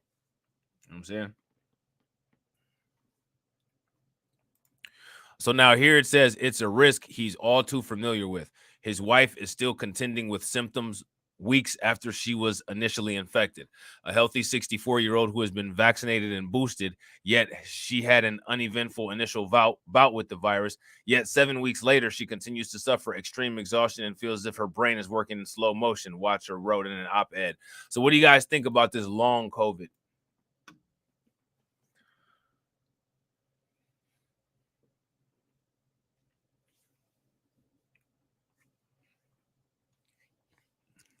There's been some people that have been complaining of long COVID. We actually talked about it on this channel. If I'm not mistaken, I think there might be a playlist where we have gone over long COVID cases and different things like that. But I mean, this is something that's real. This is something that's going on. And again, you see a slight breakdown and discussion of this kind of thing when it comes to the mainstream media. They're not really saying too much about it. So my question for everybody is,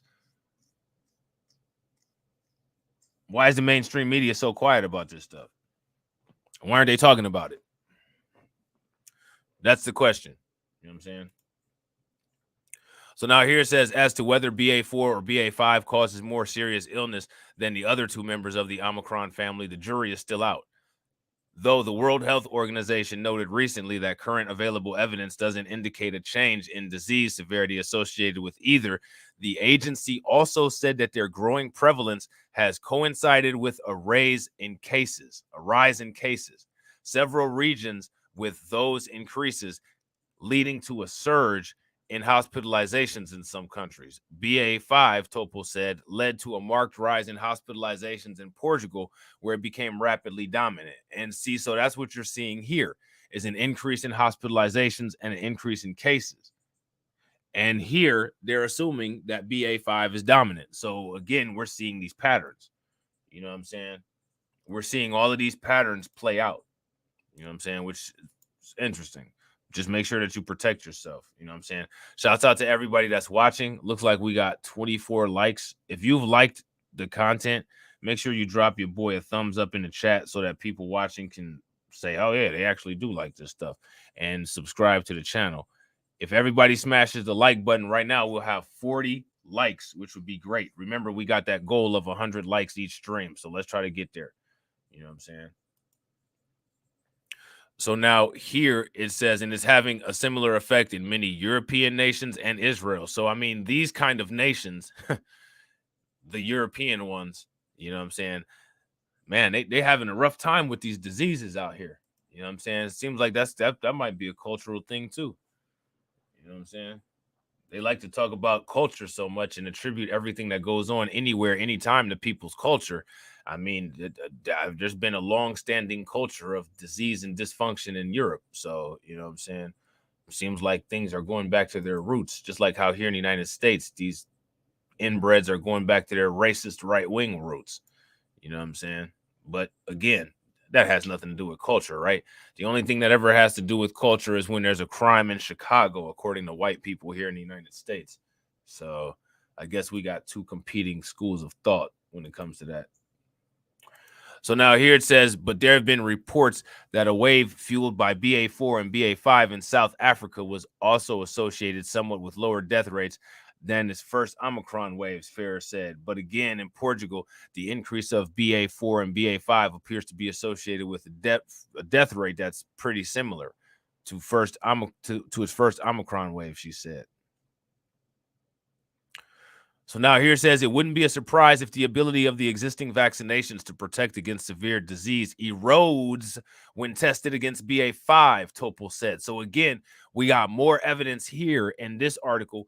This is one of the reasons why they're trying to come up with that new targeted vaccine. Shouts out to Black Manta. What's up with it, bro? That's one of the reasons why they're trying to come with that new vaccine. All right. And also, real quick, while we got some people in here, I want to do a survey. I think I didn't put a survey on my community wall because, you know, like, I'm not really going to be talking like, this is this channel. This is the C19 channel. We're going to be talking about C19 on this channel. Black Light Revelations is just trending topics and, you know what I'm saying? Like, you know, just important stuff. But, you know, at the same time, it could be anything. So since I don't have a community wall yet on this page, I want to ask you guys in the comment section. Now I have enough views on this channel to where YouTube is giving me analytical data. And what I want to know is, would you guys want to watch short videos on this channel, like the short videos that I've been putting on Black Light Revelations 1? If you guys do, if that's something that you're interested in, you do want to watch some short videos, you would like me to put short videos on this channel, give me a thumbs up in the chat or a radiation emoji. If not, give me a thumbs down or an angry face. So let me know about that if that's what you want. You know what I'm saying? So now here it says, after all, the vaccine plus a booster resulted in 95% protection against severe disease caused by the Delta variant, but that was lowered to 80% when tested against early Omicron variants BA1 and BA2, he said. One major question is whether the potential rollout of an Omicron-specific booster later this year will help. Given how much the variant has mutated in the last several months, there are concerns such an offering may be relatively outdated by the time it's available. So now another thing that I want y'all to know. Okay, cool. So I'm gonna probably do that.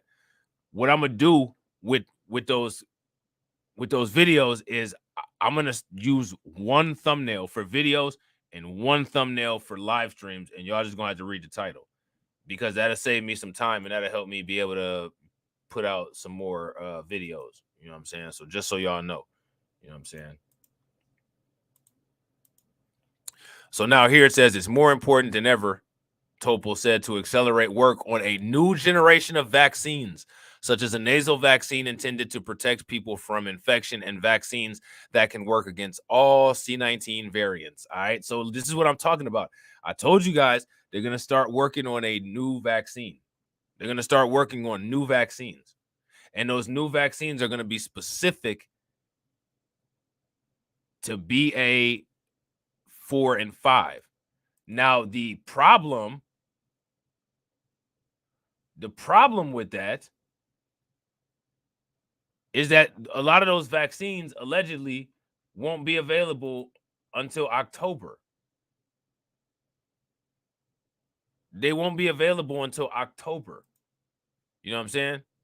So what do you think that those variants will still be dominant by October? There could possibly be something else going on in October. You know what I'm saying? We don't know what's going to be going on in October. Look at this shit. Worst surge of COVID we've seen since before the pandemic. Look at it. Look. Worst surge of COVID that we have seen since the beginning of the pandemic. This is in Houston. We're not even talking about the same place now.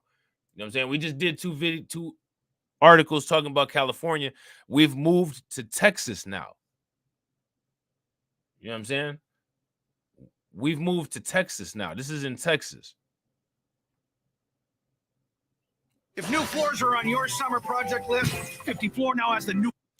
They have some of the dumbest commercials. Like, it's just so stupid. I don't understand. You know what I'm saying? Like, this shit drives me crazy.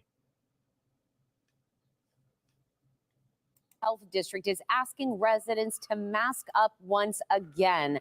Officials say this is all part of an effort to protect the community as COVID cases have surged. Resident Aragon live tonight in the Texas Medical Center with what doctors are saying about the new wave of infections. Roseanne?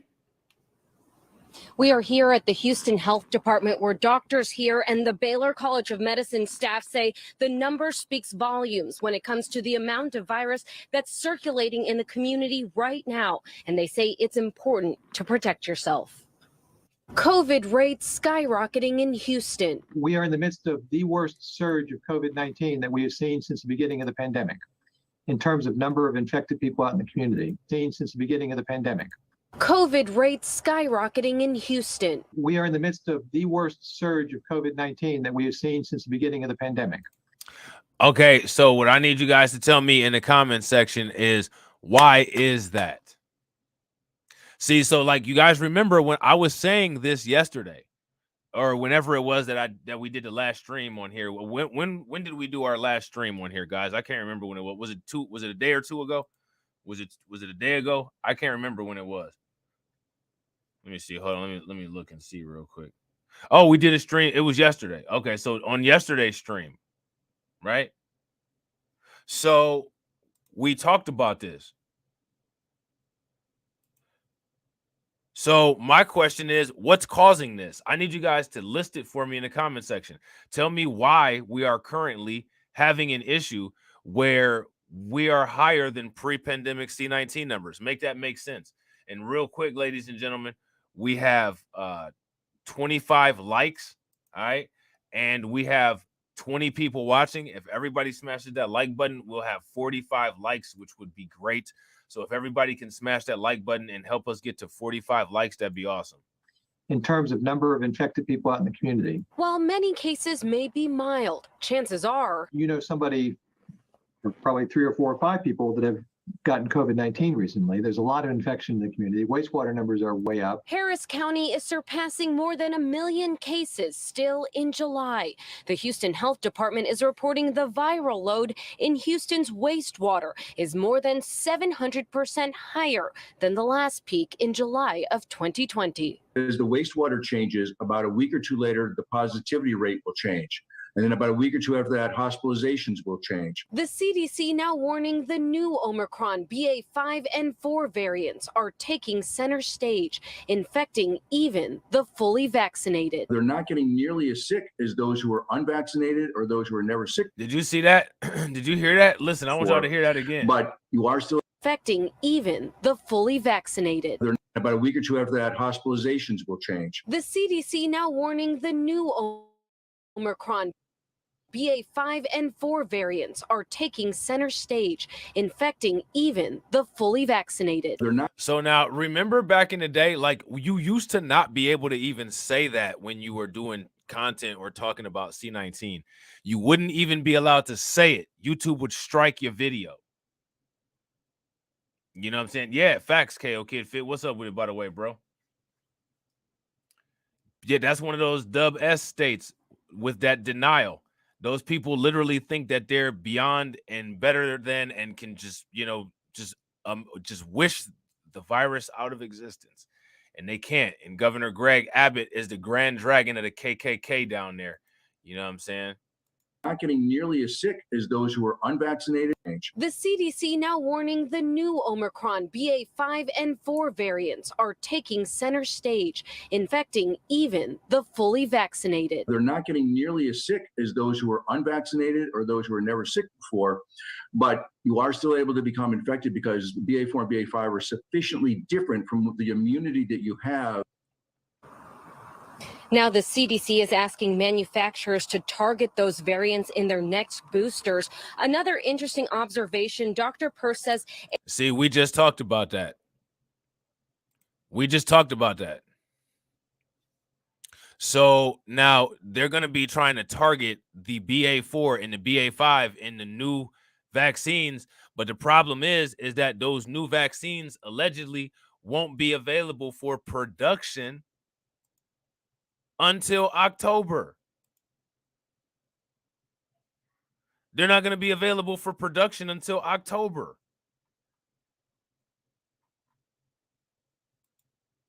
So how is that going to work?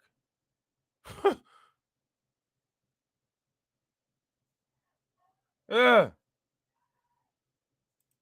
So you guys got to, you have to be aware of this information, and you guys got to protect yourself against it. As you can see, if you look around at the public, they'll have you believe that nothing's going on. But I'm telling you, all they did was just prioritize other stories in the media. This is still going on, and it's still going on at just as high of a rate as anything else. You know what I'm saying? Don't let anybody fool you. It's actually the wastewater data that's been the most accurate and consistent in predicting what happens with this virus. Reporting live from the Houston Health Department, Roseanne Aragon, KPRC 2 News. All right, so there's that. All right. Worst surge. All right.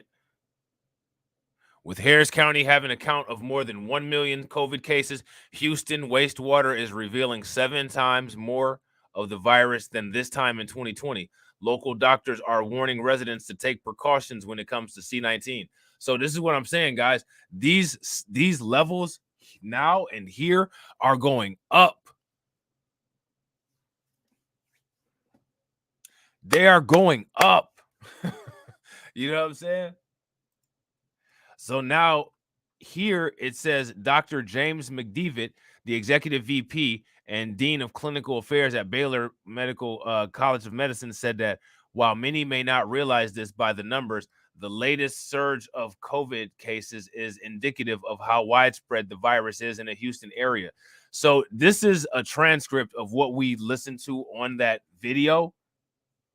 But what you guys need to understand is that this is going on. It's going down in Houston. Right here, we got a little degenerate, a teen suspected. He's getting charged with capital murder in connection to shooting a 14-year-old. So we got that going on. Now, this is what's important. This is an important takeaway right here. The CDC warned that the Omicron BA4 and BA5 variants are infecting the majority of American populations as the variants are more resistant to existing antibodies. So now what does that mean, guys?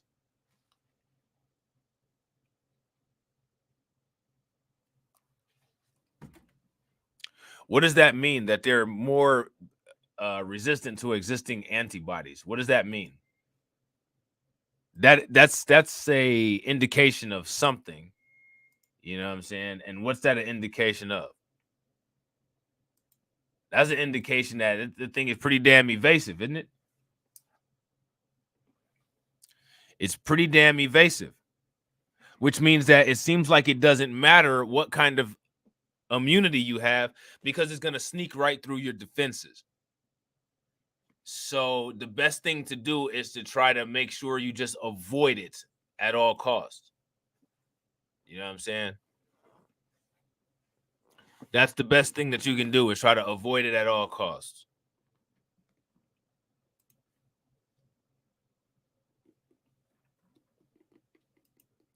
People aren't following the mask recommendations or any of the, pandemic recommendations. It is what it is. This is what we have. Look at this. Look at this. This person right here says, I used to think it was BS as well until I tested positive and was placed in a med coma on a ventilator for 13 days and life flighted. Had to learn how to speak, eat, and walk again. Just saying. Well, I mean, I'm not trying to be funny, but that's your dumbass fault. You know what I'm saying? I don't understand why, if you see people having this shit, why you would think that it's fake.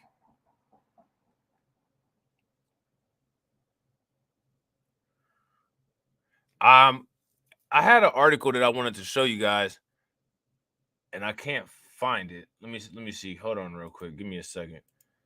But there's a lot of people that are losing their jobs as a result of C19.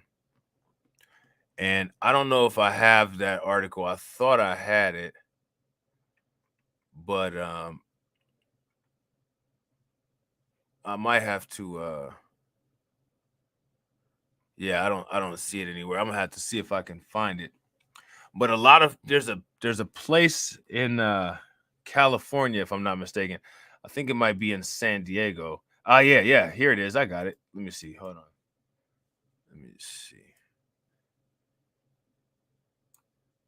So in San Diego, look at this. This is going on, and this is kind of wild here. Dozens of San Diego city workers face termination for failing to comply with COVID-19 testing requirements. So, I mean, you have people, they're flat out refusing to just even be responsible with dealing with any of this. You know what I'm saying? So now this is what we have. We have people continuing to get reinfected.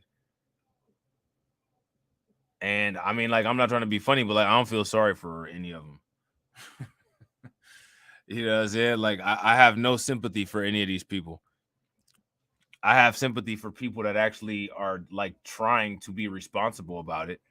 You know what I'm saying? But honestly, like, these motherfuckers that just running around like Karens, buying their kids guns to shoot up parades and not wearing masks because they say that it's fake. You know what I'm saying? Like, I don't really have much sympathy for them. You know what I'm saying? Like, I don't. You know what I'm saying? Buying your kids assault rifles and thinking that C19 is a conspiracy theory and racism go hand in hand. They're all part of European culture.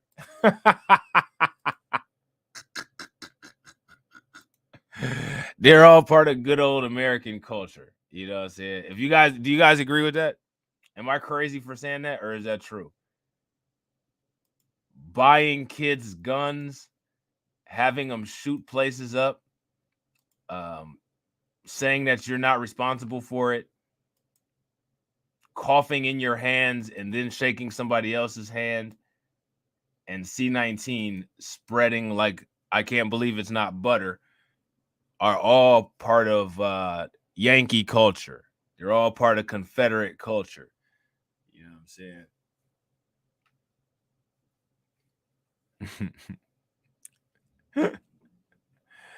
I think it's safe to say. So dozens of San Diego city workers face terminations for failing to comply with C19 testing requirements. Now, in my opinion, this is just ridiculous. They're not being asked to have a vax. They're just being asked to test. You mean you just can't test? It would be different if somebody was trying to force you to take a vaccine. But I mean, you seriously, you just can't test. You're just that white and entitled that you shouldn't have to test. Like, seriously? To test. Nobody's trying to force you to take a vaccine. Just to test. Just to make sure that you don't have it so you don't spread it to anybody else. Monkeypox culture. You see why all these diseases are spreading. These people are so disgusting. They have entire $1 million departments spread to things that are preventable by washing your ass and covering your mouth. You know what I'm saying? Like, and that's the raw truth of it. Happy 4th of July. You know what I'm saying?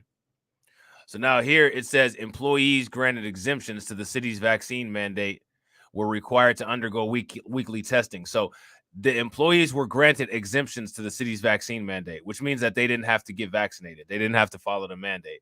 They were required to undergo weekly testing. They didn't even comply with the testing, including 20 police officers, and they faced dismissal. So what are we saying, that the police didn't comply? Is that what we're saying here? That comes with a death sentence if you're black, doesn't it? Not complying. Is there any white people that can verify that with me here? If you're black, not complying comes with a death sentence here in the United States, correct? So what should these police officers get? They should at least get a death sentence of their job for not complying, right? All men created equal and all that good jazz, right? This is one of the reasons why I don't feel sorry for none of these motherfuckers. So now here it says dozens of City of San Diego employees who agreed to undergo weekly testing. And see, they agreed to do it. They agreed to do it. They didn't agree with the vaccine and were given, an alternative of weekly testing. And again, consistent with the culture, they're not even honoring their own word. Consistent with the culture, because not honoring your word is another part of American cultural phenomenon. You know what I'm saying? That's how you get into a situation where you tell native indigenous people, if you help us grow these crops and survive, we'll help you do this. And then you kill them all, you know what I'm saying? Take their women and burn down their neighborhoods. It's the same thing as when you say, yeah, sure, you're no longer a slave. You can be free. And then you decide to not give people who were owned, who you claim are free now, human rights. So again. Oh, absolutely. Florida with Ron DeSantis is going to see mass numbers of both C19 and monkeypox. And they're not going to do anything about it. That fucking clown, after he removes the fucking 12-inch shaft from his esophagus, is then going to start talking about critical race theory.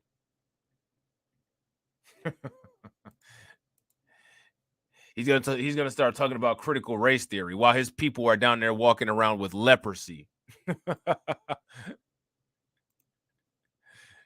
And that's what he gets. And that's why I don't feel bad for him. And that's why it doesn't matter how many times they try to carve any kind of congressional district out or do anything. When you're walking around and dropping dead from leprosy, it doesn't matter what you do. You know what I'm saying?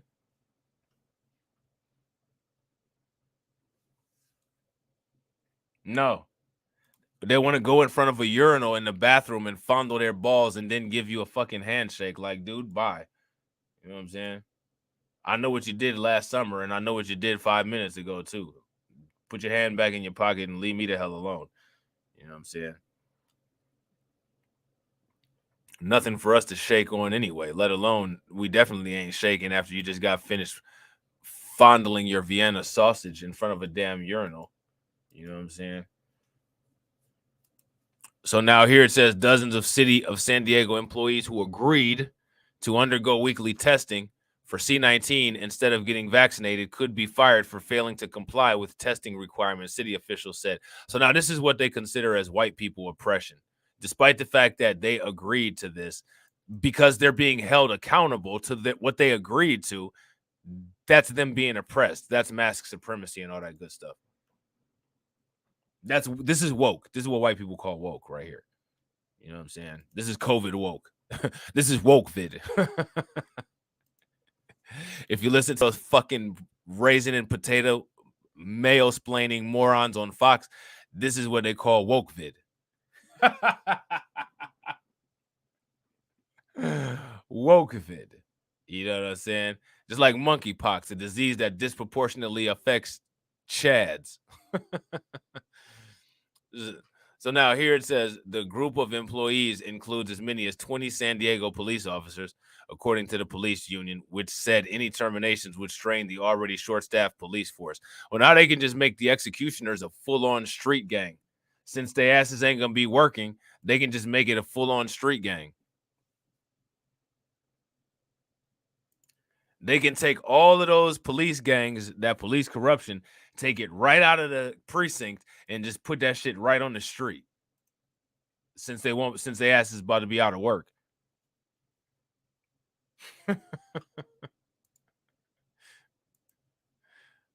So now here it says neither the city nor the San Diego Police Department would confirm how many officers received advance notices of termination. The first step in the city's termination process. City and police officials said that they were unable to provide a total for officers because of state laws that guard officers' personal information. If you just give a number, how does that impede anybody's personal information? If I say 8 officers are quitting, how is anybody's personal information compromised? Like, do you see how these people literally just say anything and it doesn't make any sense? We'll just say anything. Listen to this. Neither the city nor San Diego Police Department would confirm how many. So the only thing that we're looking for is a number. How many officers received advance notices of termination? The first step in the city's termination process. City and police officials said that they were unable to provide a total for officers because of state laws that guard officers' personal information. Nobody asked any personal information.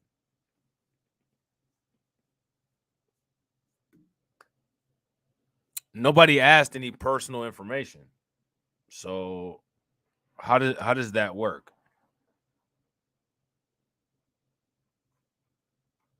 Does that make any sense? Does that make sense, guys? If that makes sense, give me a thumbs up in the chat. If it doesn't make any sense, give me a thumbs down. So now here it says, aside from the police agency, 34 employees from other departments received notices. The group, according to the city, includes 14 employees with Municipal Employee Association, which represents the city's white-collar workers, 13 employees with Local 127 of the American Federation of State, County, and Municipal Employees, which represents blue-collar workers, and 5 employees with San Diego Firefighters Local 145. Nicole Darling, director of the city's communications department, said the employees were given multiple opportunities to comply with the testing requirement. The city offers a free on-site, on-the-job testing. So they had multiple opportunities to comply, and they chose not to comply. When it comes to black people, what does non-compliance justify? Just by these people's standards, when it comes to black people, non-compliance justifies life termination. So if you're not complying at your job, then I don't have any sympathy for job termination. This is not oppression. You're not oppressed. This is you being held to what you agreed to. And because you've never had to face any consequences since your existence, you know what I'm saying? It's killing you. Just like it's about to kill your income when you get that pink slip. You know what I'm saying? It is what it is. Again, there's a lot of things that I don't have, but the most important thing that I don't have right now is sympathy or a fuck to give about this. You know what I'm saying? So now here it says Mayor Todd Gloria's staff in his office was unavailable to comment on Wednesday. That's probably because Mayor Todd Gloria's staff and his office all probably finna get fired because they dumbasses probably didn't get tested. Simply tested. We're not talking about getting forced a vax. We're not talking any of that. Just getting tested, just swabbing your nose or going to a lab. That's too much to ask. Just like wearing a mask is too much to ask. Like it's all too much to ask. Social distancing is too much to ask. Just making, like, again, when it comes to these recommendations, the only thing that I'm against is forcing people to have the vax. That is a complete invasion of privacy, in my opinion. Everything else that they've recommended is literally what you're required to do if you work in a healthcare setting. So for these white people to be sitting up here acting like they're being oppressed, they're actually not. Like, they're not. And again, all they are is recommendations, and you should have common sense and care enough about your fellow human being to not want to spread a damn pandemic. But again, these people don't care. They can't even stay out of monkeypox infested crevices. So, you know what I'm saying? Like, to think that somebody's going to do anything like this is, I don't know, it's kind of beyond reason, I guess. So now here it says, I think we've been extremely patient with these folks. That's what they say. They've been patient with. I think they've been patient with them. They were going to make them have mandatory vaccinations. Now they're not making them have mandatory vaccinations. I mean, they've been, they've been pretty reasonable, I'd say. If you guys think that they've been pretty reasonable, give them a thumbs up. If you don't think that they've been reasonable, give them a thumbs down. This is what the mayor told KPBS, all right?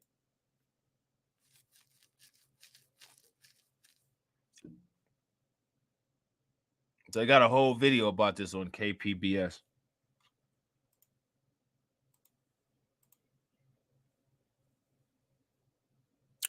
They got a whole video on this. So we might actually talk about this a little bit later at some point on another stream.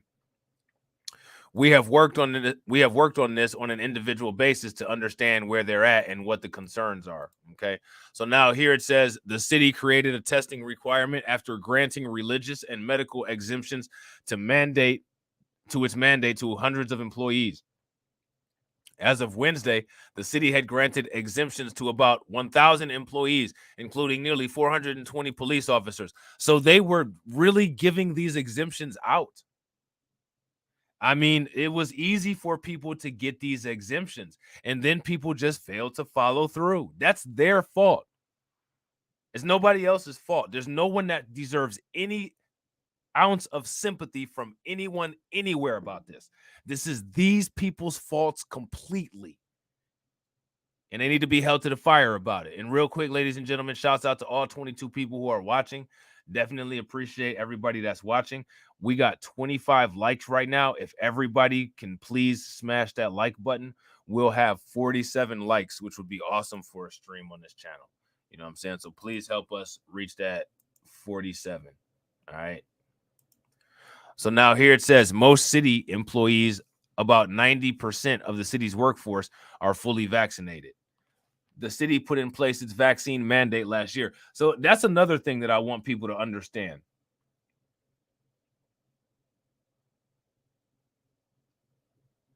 That's another thing that I want people to understand. If you actually are able to not have to get a vaccine, then it's not technically a mandate, is it?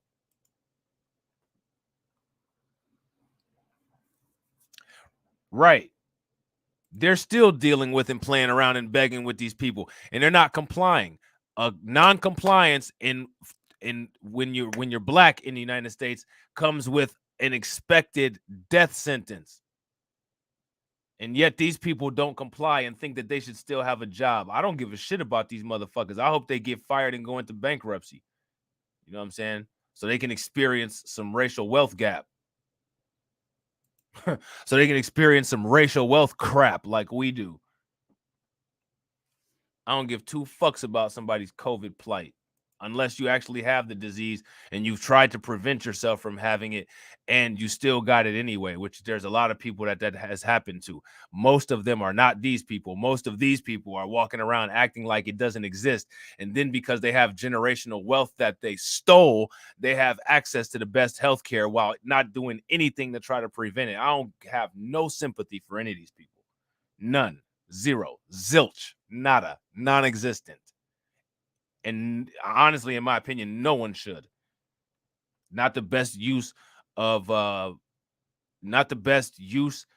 your emotions.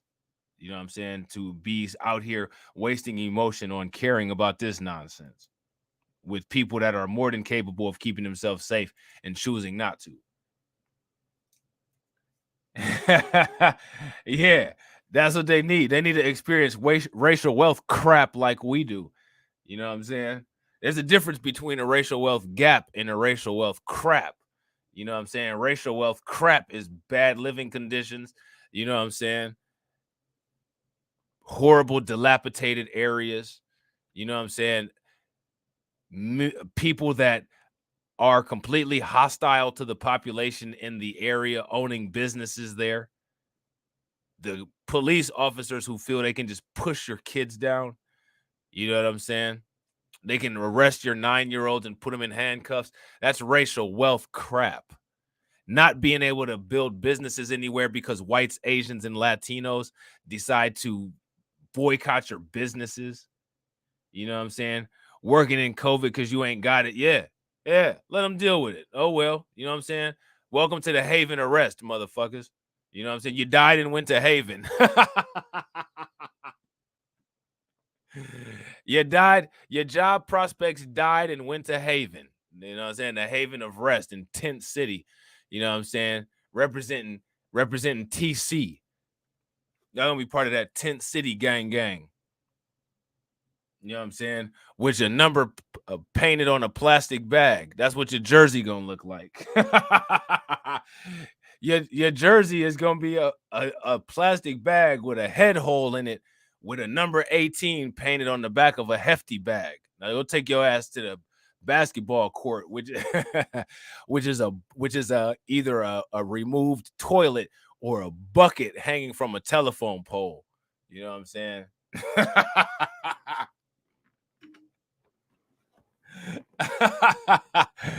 Oh God. So now here it says, in response to the notices of terminations, this is in California. You know what I'm saying? Too bad it ain't Arnold Schwarzenegger handing out these terminations. This motherfucker could have signed "Hasta la vista, baby" right next to his signature on the pink slip. Notice that the city lost hundreds of officers. Hasta la vista, baby. You know what I'm saying?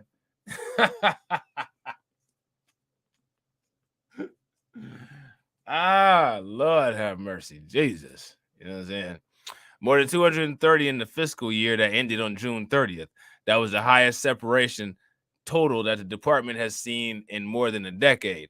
This significant and rapid departure of officers has put tremendous strain on our department, making it harder for officers to respond to calls, implement community policing, address quality of life issues, and generally protect public safety, the police union said in a statement on Twitter. Firing some 20 police officers would be like pouring gasoline on a fire that's already burning out of control, the union said. Well, last time I checked, half the state of California was actually burning out of control. I mean, that's just consistent with what's going on with the rest of the state. I mean, like last time I checked, California was literally burning out of control. Fires all over the motherfucking place. Colorado River is at an all-time low. Why not? You know what I'm saying? So now here it says many employees have objected to both COVID vaccines and tests by insisting their Christian beliefs instruct them not to use testing swabs because they contain ethylene oxide, according to KPBS. And this is why Christianity is a problem. There's nothing in the damn Bible about ethylene oxide. Unless your Bible is a damn chemistry book. This is what I'm talking about Christians. In the Christian belief, it's bad for us to use ethylene oxide. Ethylene oxide is a chemical that comes from the depths of hell, and it's manufactured by the brimstone when they're burning in Satan's lair. Man, shut your dumb ass up. There ain't shit in the damn Bible about no motherfucking ethylene oxide at all. This is why I can't with Christians. And this is that I'm white and I say so. And that's why I always, one of the reasons why I have an issue with Christianity, because Christianity is nothing more than I'm white and I say so, created into a religion to make people just listen to stupidity, archaic nonsense. Many employees have objected to, so your religion allows you to object from C19 vaccines and tests, just like your stupid ass religion justifies slavery. Fuck your religion. That is why this shit is a problem. They up here talking about atheists. Christianity makes a case of why people are going towards atheism. You're gonna say some stupid ass shit like ethylene oxide is against Christianity? Where in the Bible is it talking about ethylene oxide at? Look, it says the chemical is a known carcinogen, but it's not actually present on the swabs. It's used to sterilize them. So if it's a carcinogen, then that means that it could possibly cause cancer. But again, what's that have to do with the Bible? These are the same people that justify LGBTQ when LGBTQ in the same damn Bible is outlawed.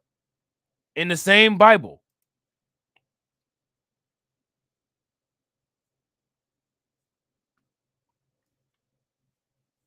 I can't with these people. What Bible says that ethylene oxide is taboo? Where does it say that at? Like, seriously?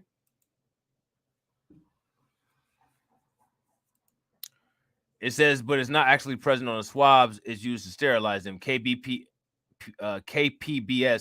reported that medical and religious experts say that the employees' claims are groundless. They're absolutely groundless. There's somebody like Marjorie Taylor Greene, psychotic ass, that will say some crazy shit like that. Well, the good white people of America feel like we're being forced to go against our values, our good white Christian values of sticking ethylene oxide swabs in our needle noses. It's against Christianity. It's not. That's a damn lie. If I gotta stick a damn swab in my big black nose, then you can stick one in your thin one, like, so that you don't spread COVID. And nobody's forcing you to get a vax. Like, you're not even forced to get that anymore. So now here it says, according to the city, employees who received advance notices of termination will be given. So they're still given even more opportunities. At least they're not getting shot.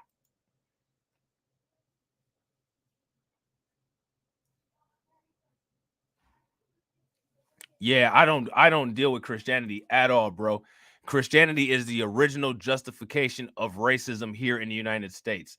Manifest dynasty. There's documents that say that. You know what I'm saying? There's nothing, and there's nothing in the Bible about ethylene dioxide. So my argument, regardless of whether anybody likes it or not, is non-debunkable. Show me in the Bible where God or Jesus or any prophet or any saint or any extension of any communication with God ever told humanity not to deal with ethylene oxide. And that is the reason, because Christianity is manipulated for people's personal purposes. I don't have any arguments about Christianity. I have an argument about the way that it's manipulated, and it's manipulated fucked up to harm people. The Crusades are a result of Christianity. The KKK practices Christianity. Manifest dynasty and the genocide of Native indigenous people and black people happened because of justifications that came from Christianity. Like, that's not debunkable. Mormons try to lie and say that black people are descendants of Cain and have the mark of Cain, so we can never go to fake ass heaven. You know what I'm saying? Like, there's nothing anybody that can say that will rebuke anything that I've said. So I don't understand how my arguments about Christianity can be bad because they're all factual. I can literally show you Manifest Dynasty. I can literally show you in the Mormon text where they attribute the mark of Cain to people being black.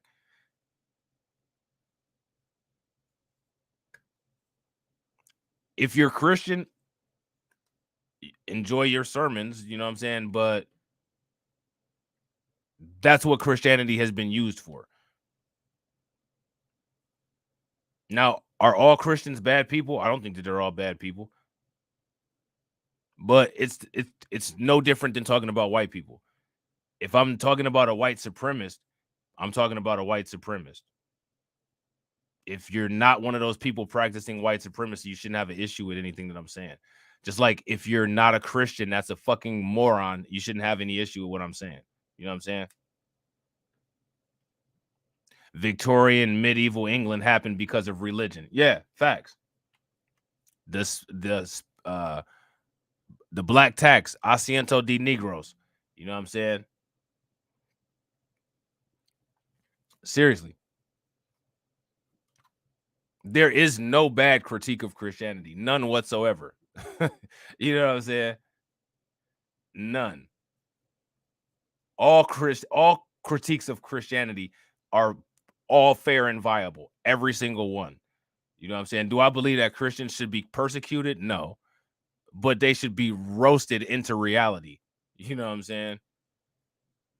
So now here it says, according to the city, employees who received advance notices of termination will be given the opportunity to comply with the testing requirement and appeal the notices. So now what the proper response would be is that Christians should be appalled by other Christians who abuse their Bible and abuse their relief to manipulate things like this. That's what the appropriate response would be.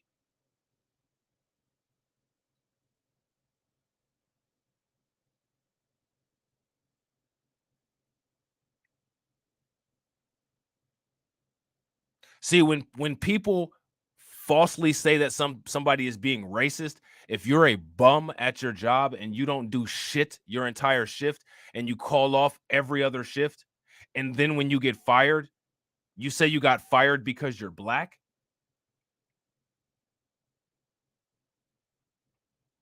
it does mean something.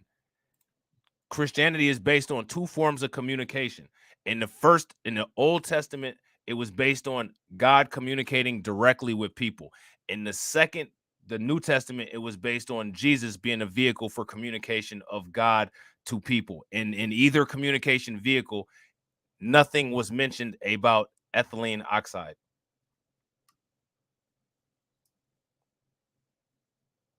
That is absolutely correct.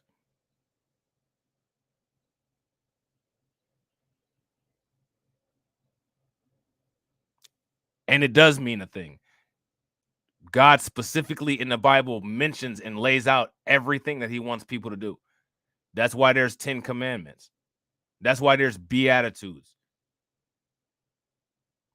He also communicated the stuff. He gave specific instructions how to build an ark, how to build a tabernacle, how to build the Ark of the Covenant. It means everything that it's not mentioned. That means that it's fair game. He mentioned in the beginning of the Bible, don't touch the tree of knowledge. Don't touch the tree of life. Everything he wanted people to do was mentioned.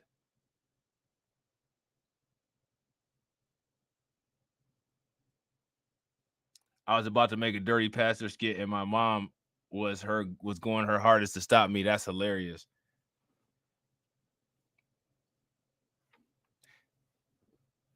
If it's not mentioned, then what's the point of following a Bible? The entire point of the Bible was that it was an alleged book of instructions, a dictation from God that was interpreted by man for instructions. When you're given instructions, everything is written down. There's nothing that's implied from instructions. They're specific, which is why they're written down.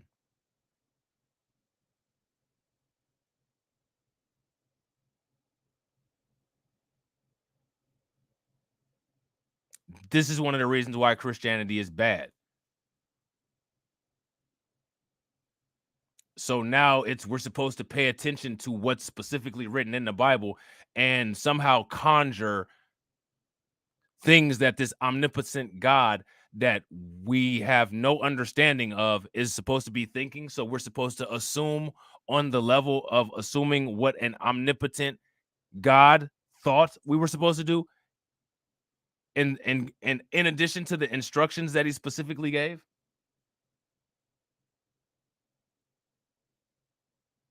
Like, absolutely not. Like, that doesn't make any logical sense, and that's not going to win a debate anywhere. Even in the gutters with the we was Kangs Hebrew Israelites of New York City, that's not going to win a debate.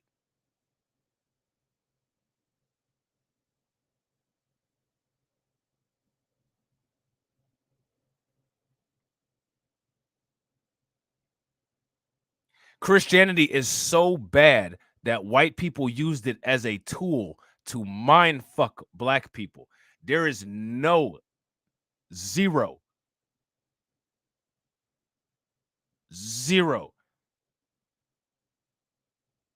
excuses for any holes in Christianity whatsoever to not be poked and exploited.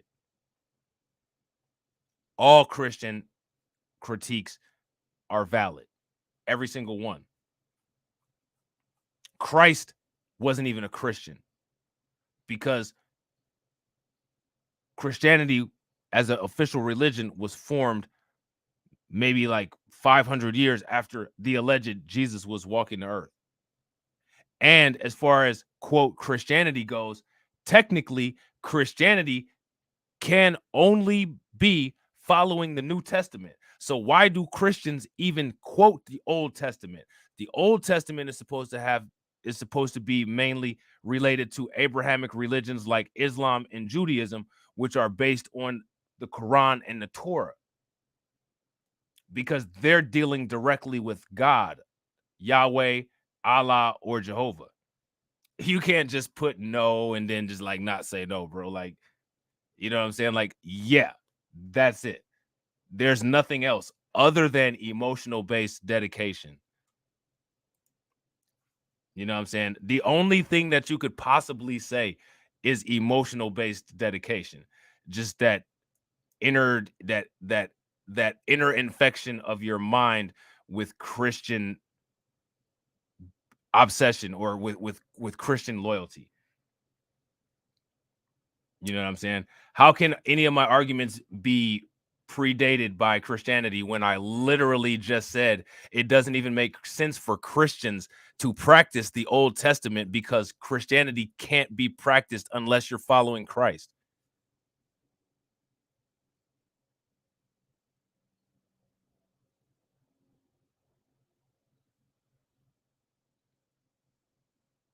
How does that make sense?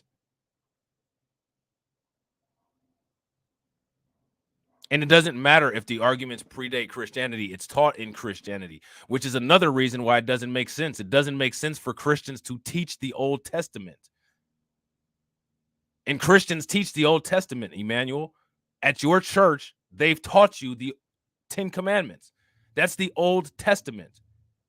Christianity, if Christianity is actually real, it's supposed to be following the teachings of Christ, which Christ was put here as a direct communication vehicle between God and humanity so that God didn't just smite people. That's the reality of it. If you don't understand that, you don't understand your religion.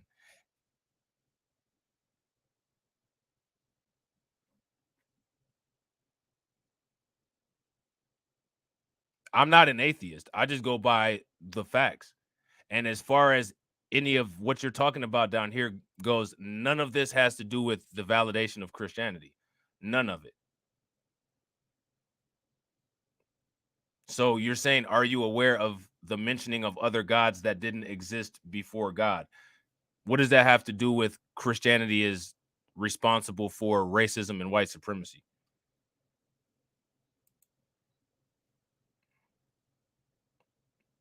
There's all kinds of mentions of everything. There's 2 creation stories in the Bible. You know what I'm saying? Like the earth could be on an Oreo cookie. Who gives a fuck? What does that have to do with Christianity and its practice and using it to brainwash people is one of the things that contributes to racism and white supremacy.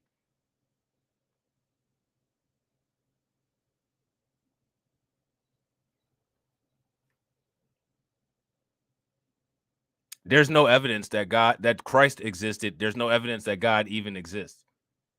So this is assumption. So like this, like just simply saying something like that is something that shouldn't even be brought into a conversation. Somebody saying that Christ was with God before he came as a man. We could say that we all were with God before we came here as a man. Like anybody could literally say that. And you could have the same speculation because who knows where our consciousness came from. You know what I'm saying?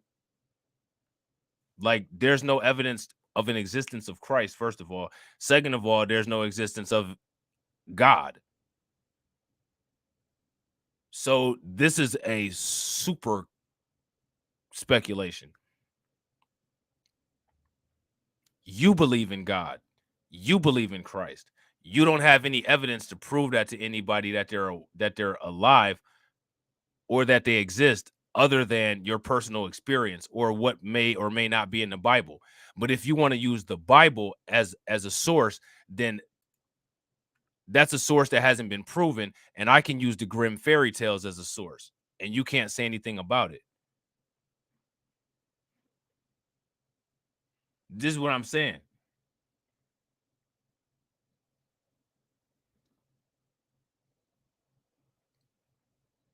We're in this together as men. We're in it together as women, just like how Brittany Griner is. You know what I'm saying? Like, it's cool to have faith. It's cool to believe. Just understand that that's exactly what that shit is a lottery ticket. You know what I'm saying? It's a lottery ticket. You might scratch off heaven. You might scratch off hell. You might scratch off some pointless, motionless, nothing filled void. It is what it is. But there's no proof of any of it. You know what I'm saying?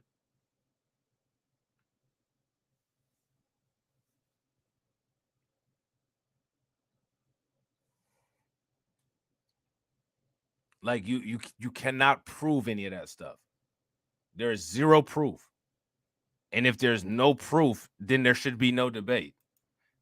The only things that should be debated is shit that there's evidence of. And what there is evidence of is what I said. And what I said was that Christianity has an undeniable association with white supremacy. Everything else that you're talking about is not even relevant to the point that I made.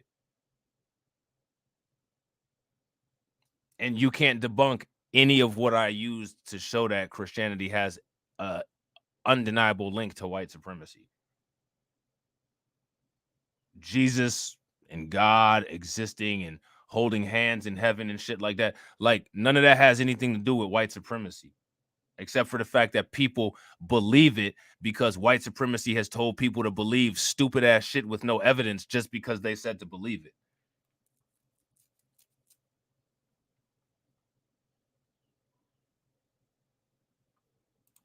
Christ was with God before he came as a man.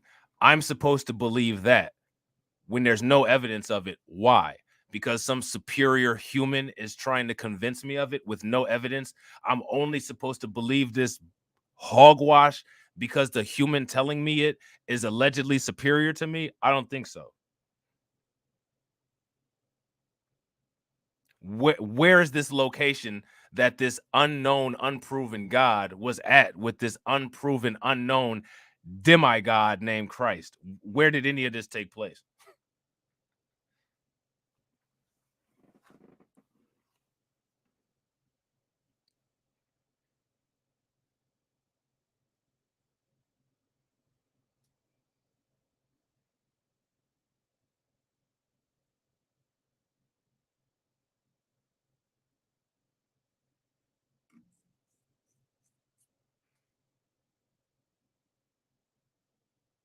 Yeah, no shit.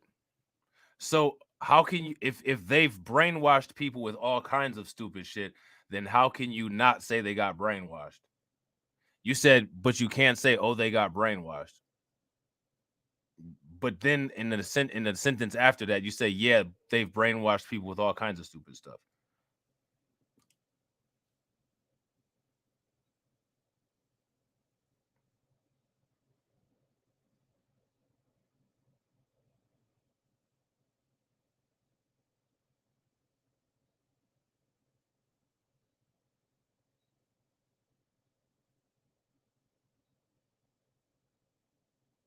I don't understand the sentence here. You can't say, oh, they got brainwashed. Okay. But then you turn around and say, yeah, they've brainwashed people with all kinds of stupid stuff. What are you trying to say here? Because you're saying two conflicting things.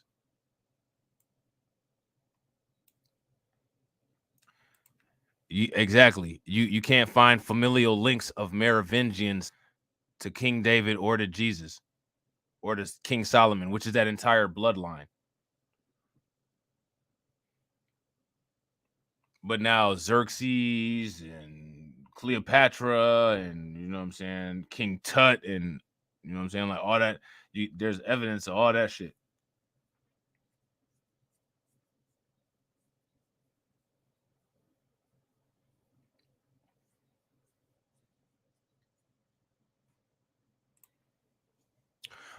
So I don't understand, Emmanuel. Make your point. What are you trying to say?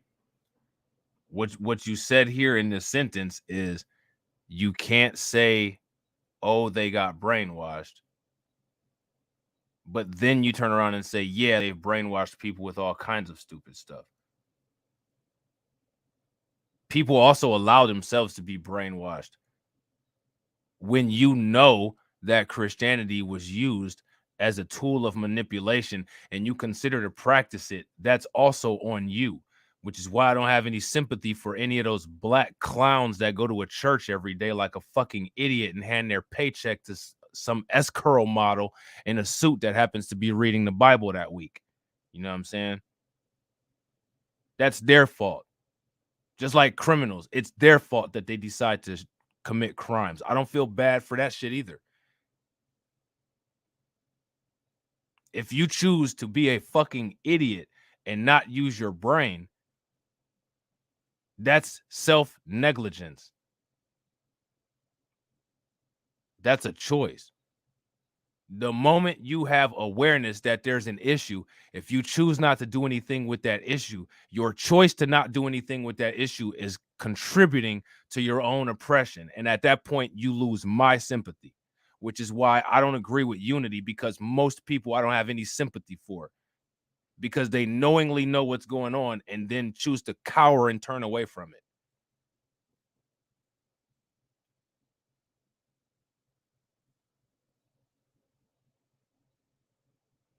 So my thing is, even if there is brainwashing, most people will say there's brainwashing.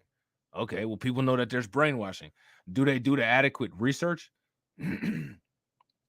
Instead of doing adequate research, they still believe assertions without evidence. And if they still believe assertions without evidence, then now they're complicit in their own brainwashing. And once the moment you go from being unaware to being complicit, that's when you deserve zero sympathy. That's when your expectation for sympathy should be gone. Oh yeah. I never made the claim that there was only one way to brainwash people though. So I don't know why I never said that. You know what I'm saying? But I agree with what you're saying here, but I never made that claim that there's only one way to brainwash people. I think that people was brainwashed already by the time they were sold into slavery. This here in the United States is not the first time that we were slaves. So I think people need to take that into consideration. And all of this denial of questioning why people have issues with FBA. No, that's not how I'm approaching it. I'm approaching it talking about this particular topic. The article brought up Christian beliefs. and why they're not compliant with this gracious objective to being vaccinated. So no, that wouldn't be me. I'm not approaching anything. I'm approaching the article that I'm reading.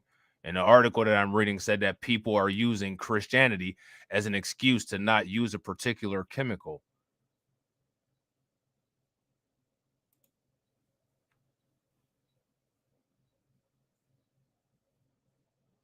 And what I said is that that's I'm white and I say so. Because there's nothing in any religious teaching that says anything about ethylene oxide. That was my original statement. And then you said that I was wrong. You said that I was wrong. The only assertion that I made is that there's no teaching anywhere in any religion that says ethylene oxide is sacrilegious. You know what I'm saying? And then you said that I was wrong.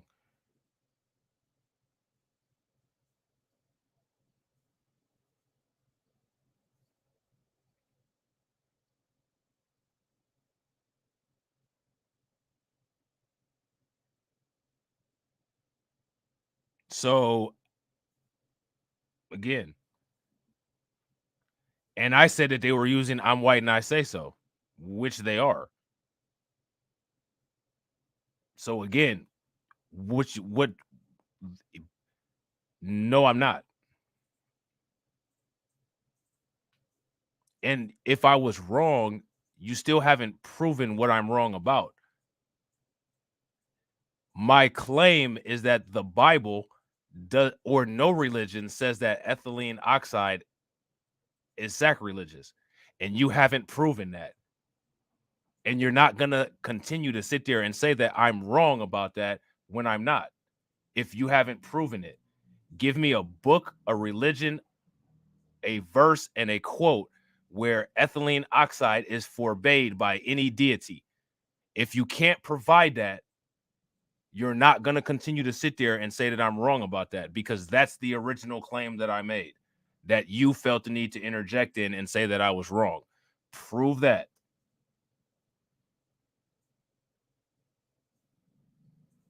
Like, this is unnecessary banter.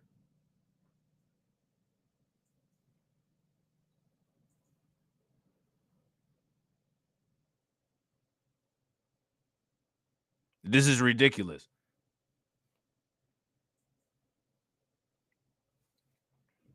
I could have been done with the stream by now. Whites only churches everywhere. Utah, Idaho. All of the documents that I talked about. The doctrines, the manifest dynasty.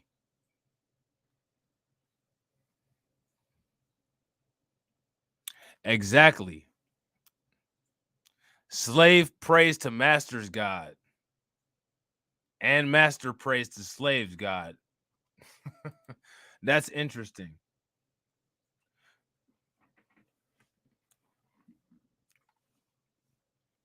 White people set up boarding schools and indoctrinated every civilization that they came in contact with. They're still digging up indigenous Canadians in British Columbia under boarding schools where they taught Christianity.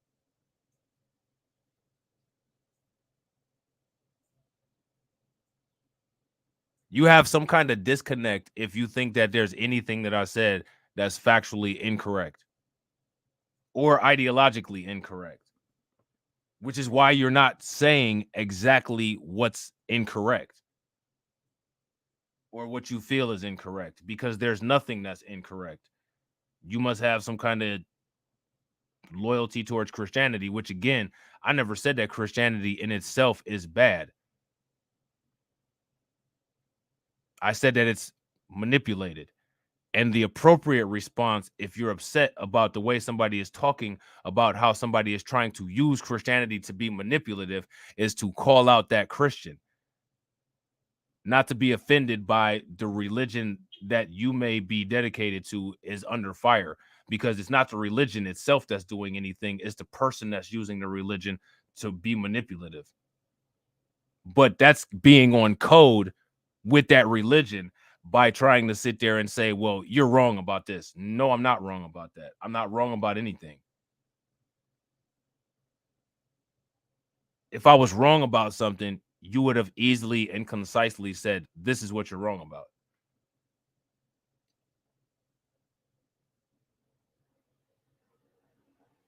Well, if you're not able to type in coherently your points that you want to make, then I don't understand why I should stop the stream to address any of your comments. If you want to make a point, then pause your game and make the point. But you're not just going to sit here and say that I'm wrong and not say what it is that you're claiming that I'm wrong about and then provide sufficient evidence. And it doesn't matter what you've told me or not. I've been telling people shit for the last 2 hours and 50 minutes. You haven't told me shit about what you're trying to say that I'm wrong about. And that's literally the only thing that I've been asking. I'm not wrong about they don't say anything in the Bible about ethylene oxide.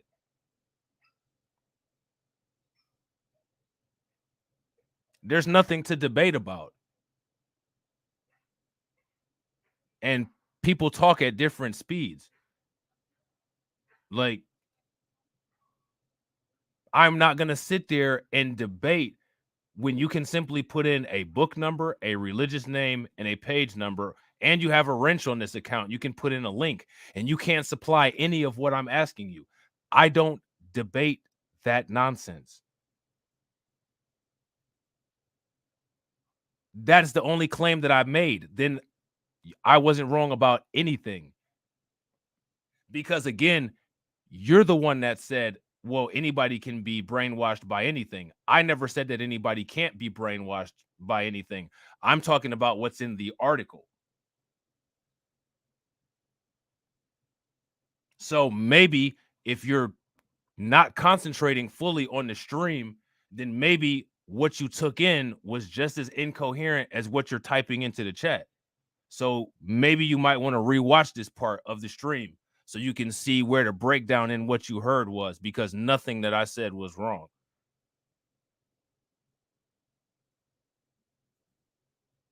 If your game playing is causing you to not be able to type your messages effectively, like you admitted here, then I don't understand how it's not affecting how you're absorbing information either.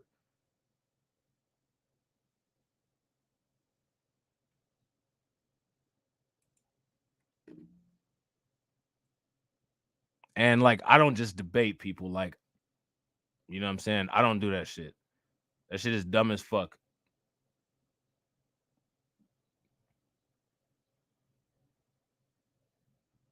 I said that like long time ago. I don't do call-ins. I don't do debates. I actually debated when it actually meant something. When I had an incentive to do that shit in college.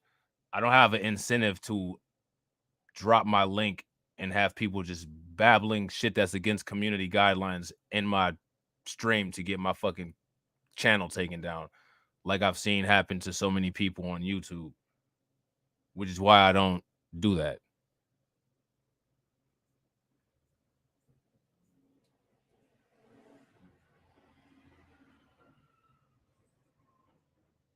Especially if it's something as simple as just putting a link in the chat or putting a book name in the chat. King James Version, Ruth, chapter 9, verse 6. Like, very simple. There's nothing to debate about that shit. This ain't the fucking family reunion or some barbecue or some shit. I don't give a fuck about any of that shit. I want facts. And if there's no facts, if it's just emotion-based bullshit that I'm supposed to see some shit some other kind of way other than what's in front of me, I'm not doing it. I'm not a part of it. Only data. Like how they got OnlyFans, only data.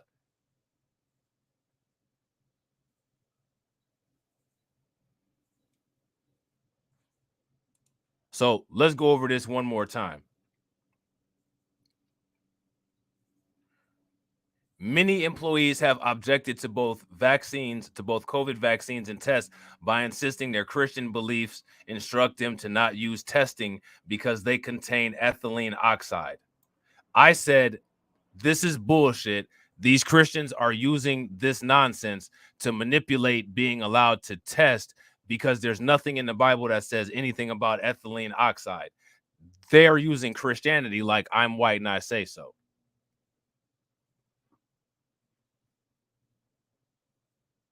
That's what I said.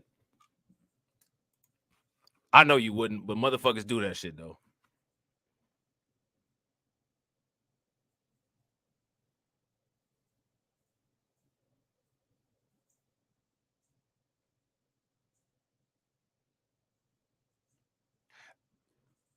I didn't say that. Yeah, there's medical information. Yeah, there is medical information in the Bible. Yes, I will agree with you on that. But what I'm saying is that within that medical information, ethylene oxide is not part of it. That's what I'm saying. And ethylene oxide is not in any it's not in the Torah, it's not in the Bhagavad Gita, it's not in the Quran, it's not in any of that shit. That's what I'm saying. And that's what I'm saying they're manipulating about. That particular thing. They're just being lazy. Like, it's like you just don't want to cooperate at all. And now you're trying to put it on your religion. That's all that I was saying.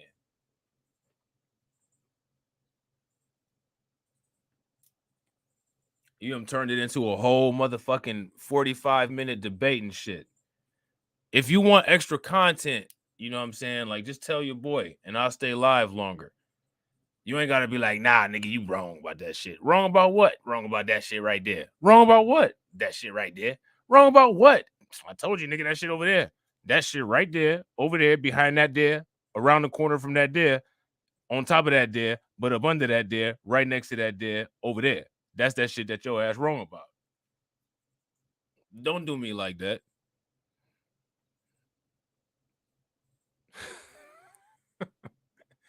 Don't do me like that. I can't take it. I'm old. You know what I'm saying? Like, I ain't got the patience for that shit.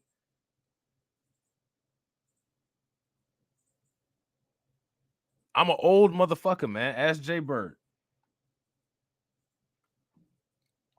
Old people are grouchy. I'm a grouchy ass old motherfucker. I'm gonna be slamming down my cup of coffee. Damn it, I finished this damn stream 15 minutes after I wanted to. Now I'm not gonna be able to sit out on the porch and read the newspaper with the coffee and shit. You know what I'm saying? It's that old man shit. Y'all wouldn't understand. You know what I'm saying? So now here it says the notices mark the second time. Look at this. It's the second time the city issued advance notices of termination over its vaccine mandate. So this, again, they're working with these people. They're being nice. They're giving them an extension and shit. And they're just not complying at all, just to, you know what I'm saying, just to be proud, red-blooded Americans. We're just going to be proud and we will resist oppression. Like, you're not being oppressed. These motherfuckers are actually working with you. You know what I'm saying? See, Val knows exactly what I'm talking about. She knows exactly what I'm talking about. That's what they call bad nerves and shit. Like, I'm one of those motherfuckers that for real has bad nerves. Like, I snap out like every 5 seconds, like literally over nothing. You know what I'm saying? I used to have like more patience than that when I was young, but shit, I ain't got no motherfucking patience now. I have conniptions like Pinky on Friday and shit over some dumb shit. Where the fuck my coffee cup at? Can't find my motherfucking coffee cup. You know what I'm saying? So look, I just imagine how bad I'm gonna be, you know what I'm saying, in 23 years. I'll probably be dead by then. Like, there's a limit. Like, I'm not gonna live that long. Like, you can't get much worse than like where I'm at right now. You know what I'm saying? Like it's only death. It's either death or miraculous improvement from there. And like I don't see no miraculous improvement happening. So you know what I'm saying? Like I'm probably gonna be one of those motherfuckers that dies like at the younger end of the limits of death. You know what I'm saying? Cause yeah, bro, I'm telling you, you can't take it. You can't. I get like that with my kids, and then I gotta calm down real quick. Like it'd be like, daddy, daddy, daddy, daddy, daddy. It's like, man, I had to walk away for a quick second because I'll be about to say some shit, and then I'm hold up. You know what I'm saying? Let me go. Okay, then I turn around and you know what I'm saying? Yeah, yeah, man.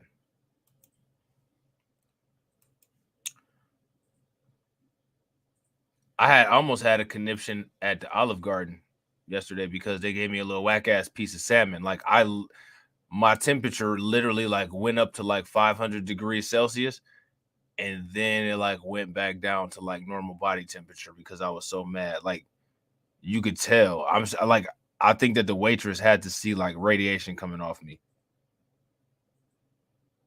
You know what I'm saying?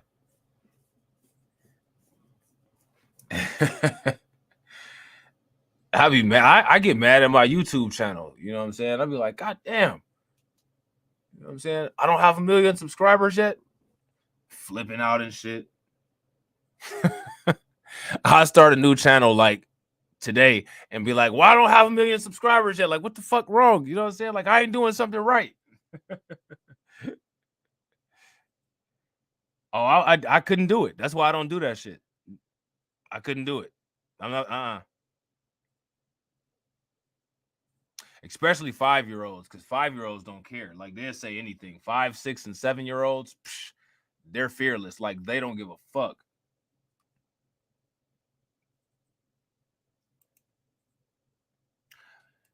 Facts. And the world ain't helping. It's getting worse. You know what I'm saying? You dealing with these crazy ass people like this 4th of July incel.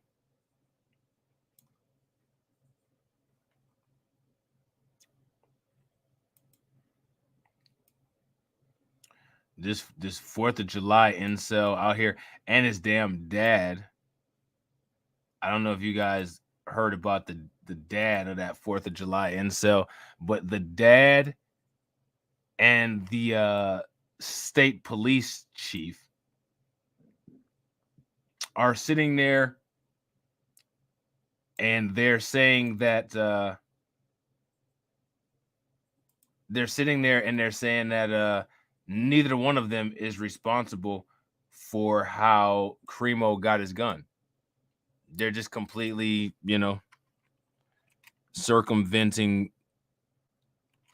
the responsibility for it, which is just, it's just crazy. You know what I'm saying? Yeah, I got to start drinking tea, Mike. That's a fact. I got to do that. You know what I'm saying? I got to. Some of that lavender and chamomile, I think, with a little bit of eucalyptus in there, because they say that shit has that calming effect. I might just need some Ativan for real, for real. I might just need some Ativan. You know what I'm saying? So now here it says in January, the city sent notices to employees who had not gotten vaccinated, requested an exemption, or taken another action to comply with the mandate. Data later showed that many employees complied after the city issued the notices. So what we're dealing with is psychiatric issues, operant conditioning, and classical conditioning. They thought that they were going to do whatever they wanted to, and then when they got hit with some of that negative reinforcement, they complied. You know what I'm saying? But remember, though, when it comes to black people, non-compliance is supposed to have a death sentence. You know what I'm saying? So there's that. I don't think I've ever done this long of a live stream on this channel, on C19 Report. Have I ever done a 3-hour live stream? You guys know I'm trying to get away from doing the long streams and stuff like that. This is a long one. This is 3 hours. Man, you guys remember me and Izzy used to do those long ass streams and shit like that? Nope. You'd be lucky if you get an hour of stream out of me anymore. You'd be lucky if you get an hour stream out of me anymore. 2 hours be the most usually. You know what I'm saying? Y'all should thank Emmanuel, you know what I'm saying? Because Emmanuel has some good input, you know what I'm saying? And we got into a debate discussion, and that gave us an extra hour, you know what I'm saying? So y'all better thank Emmanuel for that shit. Because otherwise I'd have been off. Did you hear me? I was like, damn it, Emmanuel, shit, I was about to be off of here. I'm dead serious. You know what I'm saying? So, ladies and gentlemen, players and pimps, I hope you guys enjoyed this stream. All right. I got another one coming up on Black Light Revelations 2 at 2:55.